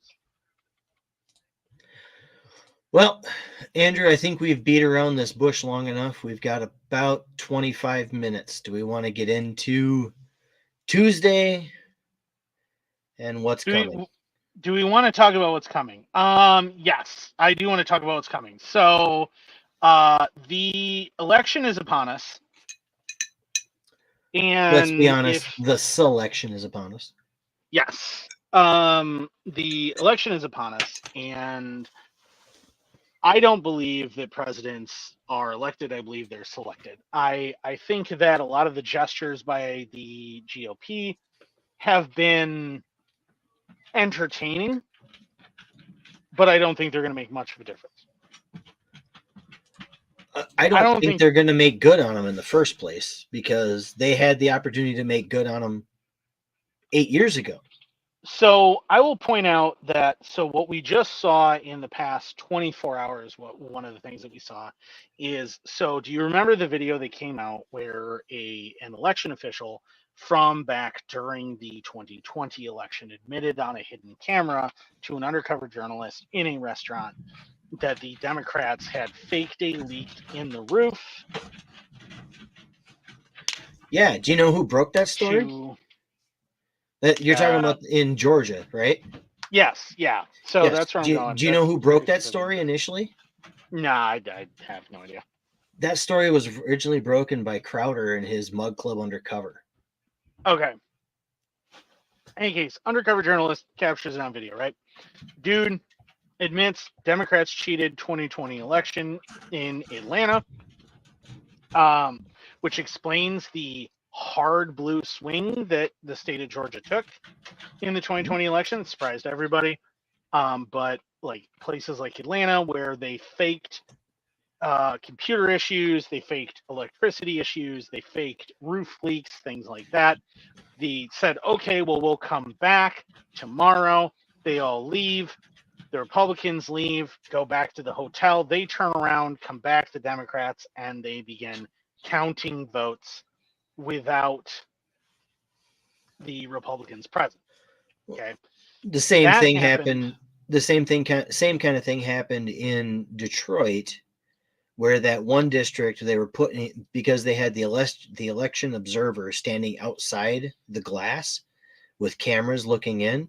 Well, then the election workers went up and put Bristol boards over the windows so they couldn't observe the ballots being counted. And at the same time, they had a radio flyer wagon with Pelican cases full of paper get wheeled in at 2:00 in the morning. Yeah. So this happened not that long ago, right? Well, what happened ending of Friday, heading into Saturday, was that because of a whistleblower, GOP, and I think that whistleblower was scared because of what happened with that undercover camera. The GOP poll watchers became aware that the Democrats and the vote counters had intentions to do a special counting session over the weekend and did not inform the GOP poll watchers.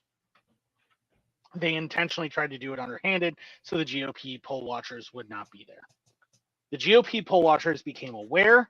They approached a judge. The judge placed an injunction statewide on them doing that, said you're not allowed to count votes this weekend. You're going to have to wait until Monday.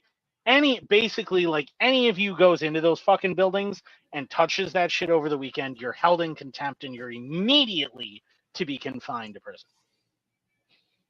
Well, jail, because it's all you can do. But That happened, right? And everybody's celebrating that, and everybody thinks that's a great thing. And I think, oh yeah, that looks super great. That looks super awesome. On its So they face. can't, yeah. So they can't alter ballots that the GOP isn't willing to let them alter this weekend.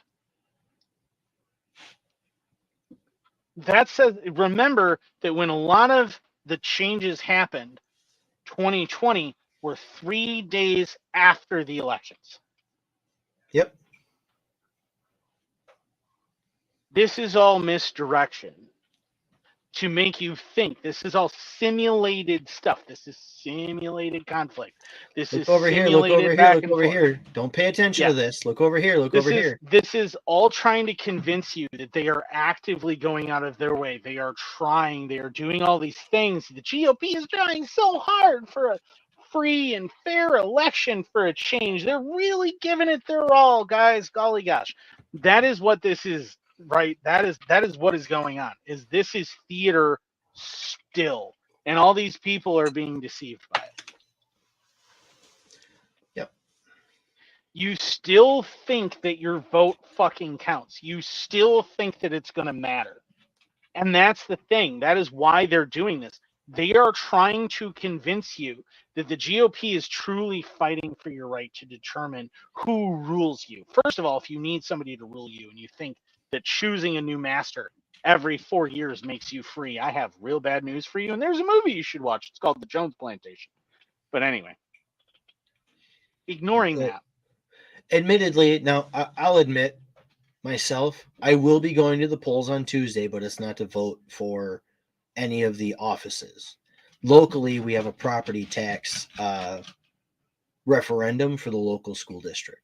That's the only thing on the ballot that I'm going to be checking anything on. The rest of it's going to stay blank because fuck all them assholes. I will tell you what I've been telling a bunch of people, and what I'm going to tell our audience is, if you haven't voted in a while, I say vote in this election. And I say vote in this election not because I believe it'll change anything. Okay. I think you should vote in this election because what's going to happen is, if you don't, there is a very high likelihood that you are going to find out that your voter registration number was used to vote for probably Kamala Harris, in all honesty. You're going to find that it still gets used. You're still going to have voted even if you didn't go vote. Now, if you didn't go vote at all, it's very hard to prove that that's fraud. But if you did go vote and then suddenly your vote is not what you voted, it's still not actually going to make a difference because they're just going to choose whoever they want to choose anyway. They don't freaking care. But at least it will convince you once and for all, and you will have that piece of evidence to show people. My vote didn't actually matter because apparently simultaneously I voted for 2 different people. Guaranteed. And it, like, if voting changed anything, they wouldn't let us do it. Okay, they wouldn't let us do it. And I'm not saying don't go vote. And that's why they're always after our guns, is because they know that that's one thing that could actually change things. Yeah, bullets change governments far surer than votes, to quote the Lord of War film, which had a fabulous quote that is actually from the guy that they've called the Merchant of Death, who they traded for a weed smoking possible transvestite WNBA player that no one cared about until that exact moment. Yeah. So FYI. FYI. But, and this is really where things, where I want to point out, I'm not telling anybody to not go vote. I'm saying go ahead, go do it. In fact, I encourage it. Yeah, you should, so that you can see the truth and how little it matters. I am saying, absolutely saying, that your vote does not in fact matter, and it doesn't matter who you vote for, and I don't give a shit who you vote for, because it doesn't actually change anything. You are not in charge. We haven't had a functional president with the cognizance to not bite babies at Halloween parties in more than 6 months, okay? And yet, the government has continued to function with no one noticing a difference. That is because the president doesn't matter. The people that you see being in charge don't actually matter. Those are not the people who matter in the federal government. No, the people who are actually running the show are the people behind the scenes, the lobbyists for one, but the people behind the scenes and the bureaucrats, because the bureaucrats are the ones who are actually putting rubber to the road in terms of policy and efficacy of the federal government. And those positions are generally controlled by people that are not the people that you see. You have to realize that there are oligarchs, right? There are a lot of oligarchs. Yeah. And with as much as you've heard the term oligarch when it comes to, Ukraine and Russia and everything else, you got to remember that those oligarchs in Russia, right? Do you think those oligarchs suddenly popped up after the fall of the Soviet Union? Fuck no, they were there the whole time. They were there the whole fucking time. The whole fucking time. In fact, if you look at the family histories of the people who are oligarchs now, almost every single one of them, their families were in power during the Romanov dynasty. Nothing fucking changed. It was all theater. It has always been theater. And then during the Soviet Union, they were all high-ranking members of the Politburo. Every last one of them. The one and only place that I know of where the people from way back didn't remain in power all the way up through, there is one country. One. France. You know why? That's because the people that were in power got their fucking heads cut off. Yeah, because they killed them all. That's the one. The guillotine is far more effective than your ballot. And what do you see happen now? You see the French constantly with these huge, violent protests, standing up. And what happens? The cops half the time just go, "I'm joining these people," and they suddenly are able to express themselves. My favorite is when the French get pissed off and start spraying their version of the IRS buildings with cow shit. Oh, it's a beautiful thing. That's one of my favorite things ever. I love when fucking like 30 people dressed like French revolutionaries, not unlike this, and dressed like French revolutionaries, drove with a trailer with a full-size functional sharpened guillotine to in front of their House of Parliament, unloaded the guillotine, took a watermelon, set it in it, sent the blade down, stared in the windows for 20 minutes, loaded the guillotine back up, and drove away. What are you doing? All they needed to do. What are you doing? Maintenance de routine. But that looks like I said maintenance de routine. Yeah. Maintenance de routine. Oh, one of my all-time favorite memes. Oh yeah. And that's all they did, and then they left because that's all they needed to do to communicate, like, we haven't forgotten who the fuck we are. And I wish that Americans were, because you remember during the Yellow Vest protests and everything else in France, they were carrying American flags, waving American flags, and I wish to fuck. And during the protests in Hong Kong, right? What were they doing? They were carrying American flags, they're waving American flags. Everything else is they're getting shot by government agents, that on behalf of the CCCB. Because people around the world think that Americans are that rebellious, when the truth of the matter is the vast majority of America is cowed. They're domesticated cattle sitting inside of a pen just waiting to be slaughtered. Yeah, and I wear this uniform and I look at you and I go, I wish America was still half the people that so much of the world thinks we are. And that was the reason why I wore this particular sweatshirt for the show. Just because I don't have a cool getup like Andrew does, but everybody remembers, 2019, 2020, where these were common symbols across the internet of rebellion and disdain for everything that was going on. And I wish America was a fraction of the country that the rest of the world thinks we are. We used to be. When we stopped being? The Battle of Athens is one of my favorite stories in 20th century history. You You know when we stopped being? When we stopped being was when the greatest generation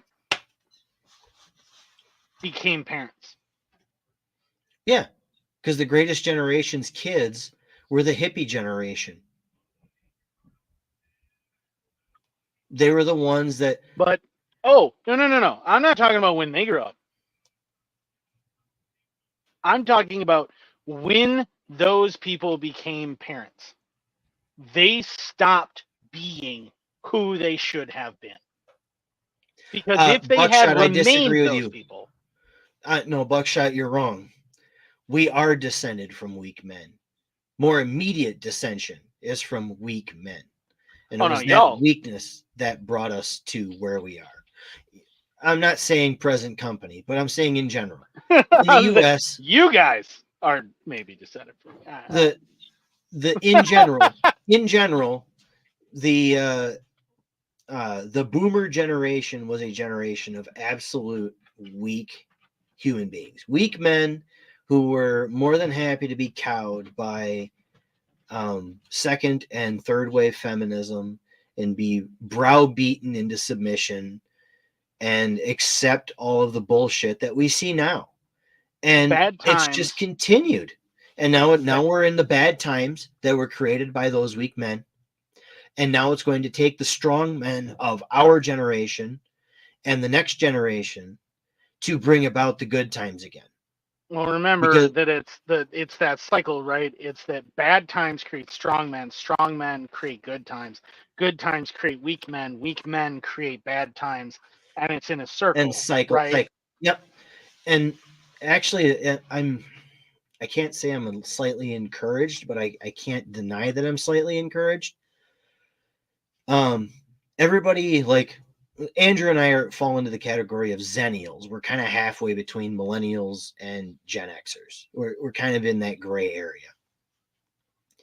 And I'm encouraged because I see a whole lot of Gen Zers, the modern kids that are becoming adults, showing much more personal restraint and disdain for centralized authority. They're showing You know what personal, but you know what I'm I see. encouraged by that. You know what I see though is that what I see is that these Gen Zers, as they're growing up as our children, right? They're Yep. growing up as our kids, as they are hitting an age where, and not necessarily our children, but like Gen X, just like I am. I'm actually a Gen X kid, like my mom's Gen X. But And see, my parents were both boomers. yeah, well, my mom's Gen X, but she also had me while she was still in high school. But anyway, Well, I mean, there's that's why. But either way, decisions were made. yeah, there were. Well, I mean, that's why I have the father that I do. But anyway, um, the what I see that encourages me is that I see that those kids, as they start to hit, these Gen Z kids, as they're really hitting adulthood and into the stride of adulthood, increasingly are getting black pilled Yep. about where society is headed, and they're increasingly starting to realize that you can't vote your way out of this. You can't fix this through voting. You can't fix this through peaceful political means. That encourages me. I'm seeing my kids be incredibly rebellious, which makes me very hopeful And for them. to I go along mean, with that, if you don't mind me interjecting a little bit of personal thing here too. This past spring, I had my first child graduate from high school, and she was a public school educated kid, but she has a healthy distrust of anything that comes out of A, legacy media, and B, there were so many times where we sat down while she was going through like her US government classes or her social studies classes through her schooling, and I'd point out where this is wrong, this is wrong, this is wrong, this is incorrect.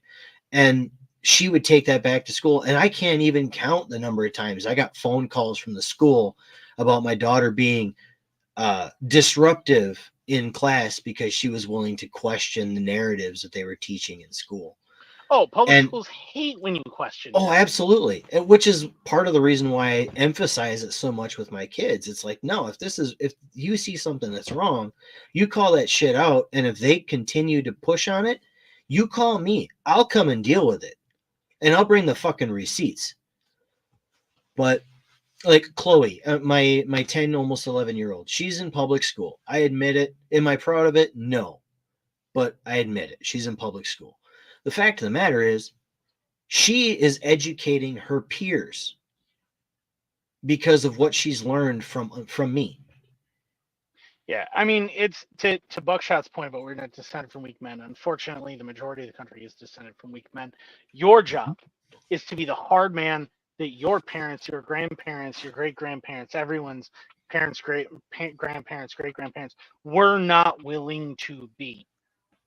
Yep, exactly. Your job is to be the hard person that generation couldn't be, so that your job is to be the person who brings about the good times, so that your children don't have to be. That is your job. Your job is to make the world better for them, so that they can focus on simply making the world even better, not so that they have to make a good world to start with. And I don't want to do it, and I know no one else wants to do it. We don't want to do it. We don't want to do what I increasingly am convinced is Needs to going to be happen. inevitable. Yeah, Yep. I don't want to do this. I don't want to see it happen. I don't want this. But it doesn't matter whether you want it or not. Sometimes bad times are thrust Let's upon you. let's put it into perspective, going back to the revolution. The American Revolution started way before 1776. There were so many things that snowballed into triggering it to become violent, where they tried the diplomatic approach. They tried to avoid that violence. And our generation for 20 years has been trying to avoid that violence. Unfortunately, they've also trained most of us in the last 20 years to be counterinsurgents or insurgents, to fight these wars that they thrust our young people into over in the sandbox. I And will. now we're at the point where it's becoming more and more and more obvious that violence is not just a necessity, but an inevitability. Do I want the violence? No. I would much rather everybody live in peace and the government just stay the fuck out of shit. They've proven themselves incapable of doing that. Yeah, it's we have very, very, very little time, but I will say read Jack Donovan's Violence is Golden. If you haven't, you definitely want to. Violence is Golden. I don't agree with everything that he has to say, because he's still a thin blue line bootlicker, but there's a lot that he has to say that is very, very worth it. I also want And to point out that, as far as the, us not wanting it and us having to do it again, be the person that your ancestors couldn't be. and and Andrew, I know, like you said, we're running out of time. Personally, if we run overtime, I'll upload 2 videos to Rumble. Fuck it, let's go. But like Andrew said, yes, be the person that your ancestors couldn't be. Don't roll over. Don't accept the status quo, because the status quo is just going to lead to greater violence down the road. It's only going to get worse. It doesn't matter which team supposedly wins on Tuesday. It doesn't matter which team controls the House. It doesn't matter which team controls the Senate. Because ultimately, none of them are in control in the first place. The control comes from outside of the supposed elected representation that you have presumably chosen, because they don't care. Roses are red, or Republicans are red, Democrats are blue. Neither one gives a fuck about you.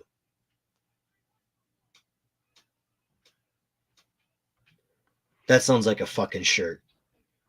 And I'm pretty sure it is. If it's not, it should be, or a patch or something.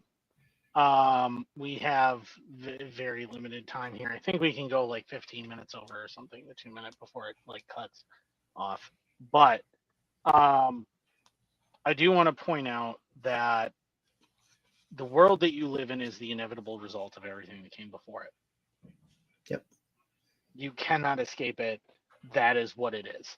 It is the result of your forebears. It is the result of your ancestors not being the men that they needed to be. Plain and simple, they just weren't. The greatest generation were not the men that they needed to be. They were the men that they needed to be in order to fight against an overt threat of the Nazis. And the Nazis were a threat. I will no. What I will say is that they were my. What I'm saying is that they were forced to be the men that they needed to be at the time, but they were not at their core ever the men that they needed to be. No, I agree with that. I agree with that. They were not.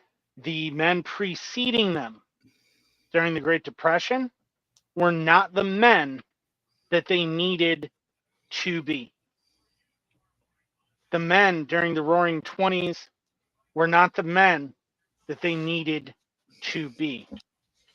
The men at the beginning of World War I were not the men that they needed to be. Because if any of those men had been the men that they needed to be, we would not be where we are now. We are the inevitable result of what has come before us. We are in this situation because of all of those men. Like it or not, your father failed, your grandfather failed, your great-grandfather failed, your great-great-grandfather failed, your great-great-great-grandfather probably failed. They failed to be the men that they needed to be.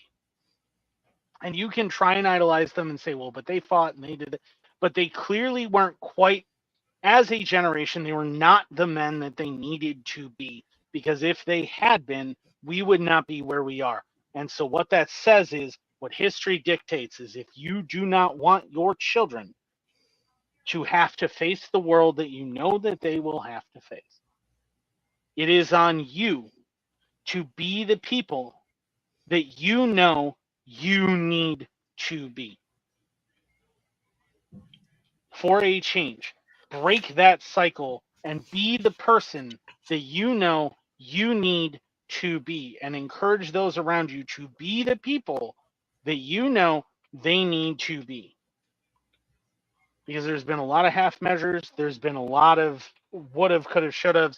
There's been a lot of bullshit over the course of the past 150 years of American history. I'd go even farther. I'd say 175. Because, I mean, everything went... I can't even say everything went to shit. Because everything started going to shit. The boulder started rolling down the hill to where we are now, even under George Washington. It really did. I will say I'm wearing a Washington uniform, but Washington was never on our side. He was always an aristocrat. But I do a whole video on who George Washington really was on my TikTok. And if people want to see a bunch of videos on who a lot of the founding fathers really were, I will happily talk about who they really were. I even have an ancestor, a direct ancestor, who was a signatory on the Declaration of Independence. Gentleman by the name of Josiah Bartlett. And Paine was another one that was actually on our side. Yeah, common sense. Read it. It's just as relevant today as it was in 1776. Arguably more relevant. Arguably more. But, I mean, it's full of information that really helps you understand how we got where we are. Because if you read that and you understand it, you look at everything that's happened since the founding of the country and you go, oh, so that's actually what's going on.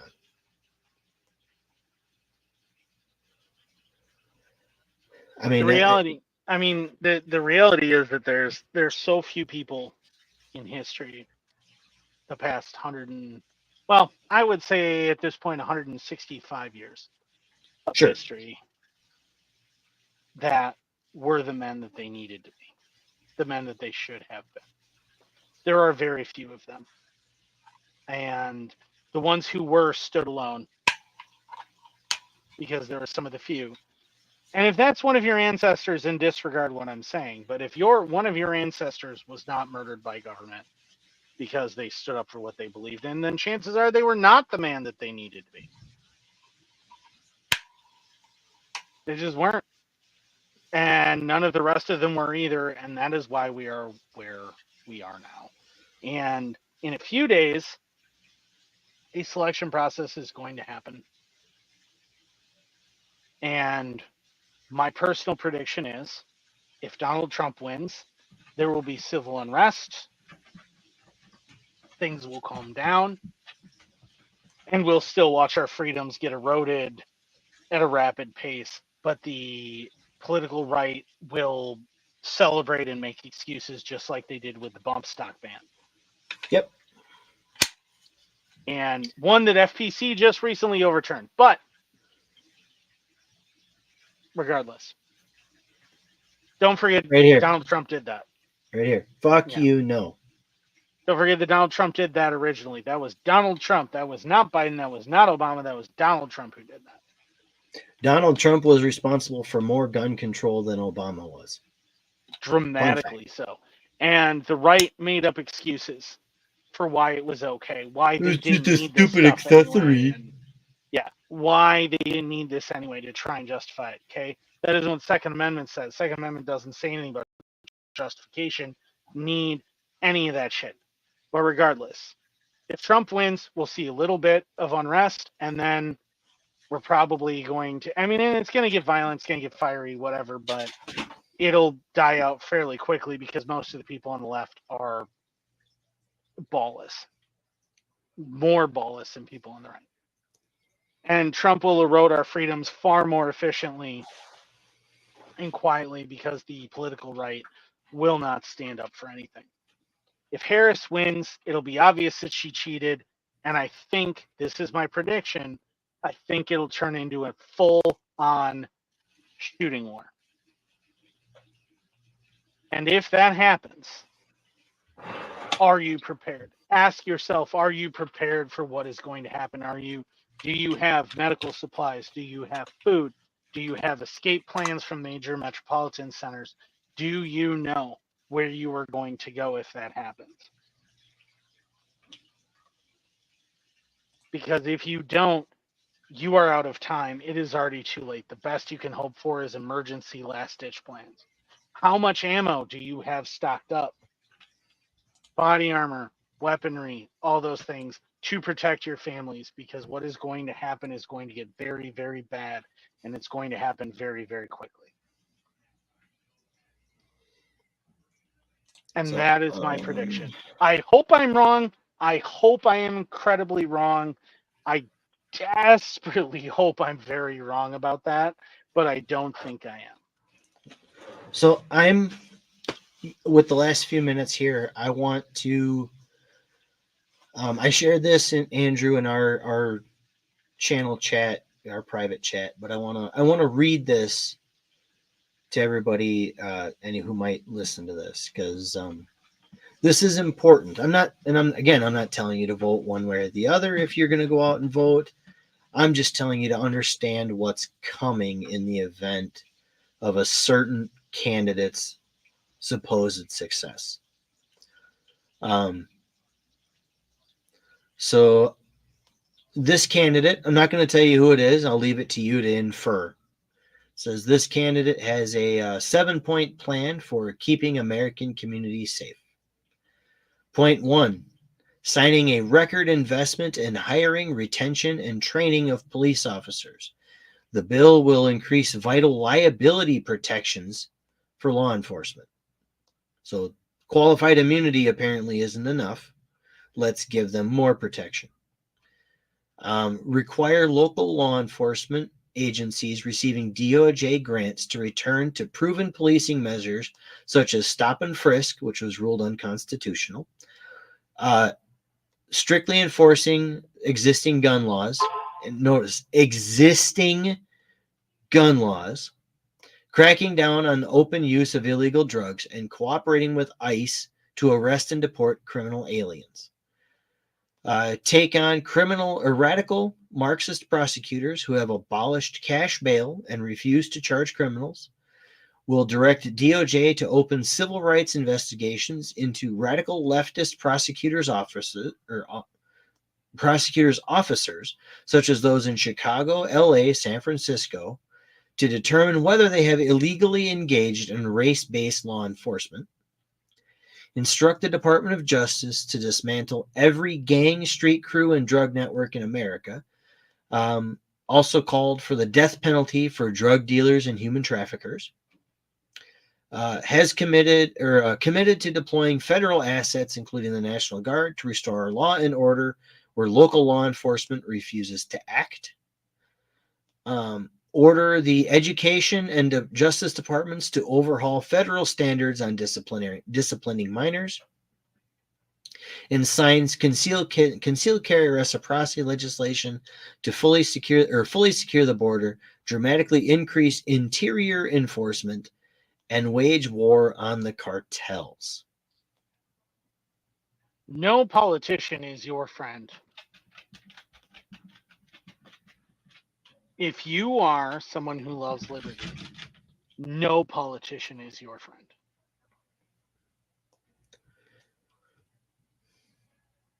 Nobody. Anybody who runs for office is not your friend. There are a select few exemptions to that. I'd say maybe somebody like a Thomas Massey to a point, or maybe a Rand Paul, but even them, they have their faults. But they're about the closest you can get to a reliable politician. None of them are your friends. None of them are on your side. If you're an anarchist, if you are somebody who truly loves liberty, none of them are on your side. Do not be fooled. Do not believe that they are on your side. Understand that they are not. And I want everyone listening and watching this to know that Anarchy Among Friends commits to criticizing the ever loving fuck out of anyone who wins this election. And I don't care who it is. And I will do it until the SWAT teams kick in my door. And then you get to watch live as a fucking gunfight happens. I second that. Because fuck politicians. Fuck the government. I don't care who wins this election. I'm still going to criticize them because they're still a fucking politician and they're still a pile of bullshit. It doesn't matter. It doesn't matter if that politician is running for president of the United States or city council down the street. None of them can be trusted. Not a one. In fact, I went to a city council meeting not that long ago, and I heard a city council member from a city of 1,500 people proudly proclaim on open record that, yes, we can expect the people of this town to follow our ordinances in terms of property cleanliness and all of that bullshit, while we openly neglect a property owned by the city. The bottom line is that the politicians don't care about you. They don't. They never have. They never will. They don't care about your rights. They don't. They never have. They never will. That is what it is. They care about I will power. stand for my rights. Yeah, they care about power. I will stand for my rights. Will you stand for yours? Regardless of who wins this election. That is a question you have to look in yourself in the mirror and ask. Because I know for a fact that there's an awful lot of people who claim that they're anarchists, where there's a politician who, if they win this election, they'll just lay down and die. I have no intention of letting go of my demand for the destruction of government. This fight doesn't end with any elections. It doesn't end with any transfers of power. It ends when the people are actually free. And until that day, and you can count on Andrew and I and Jason and Josh to sit here and tell you what's what. And continue to fight however we can. Because we want our kids and our grandkids and our descendants to know what freedom tastes like. No one is coming to save you. It's up to you. Expect a self-rescue. Yeah. Expect self-rescue. Act accordingly. We love you guys. See you. Peace.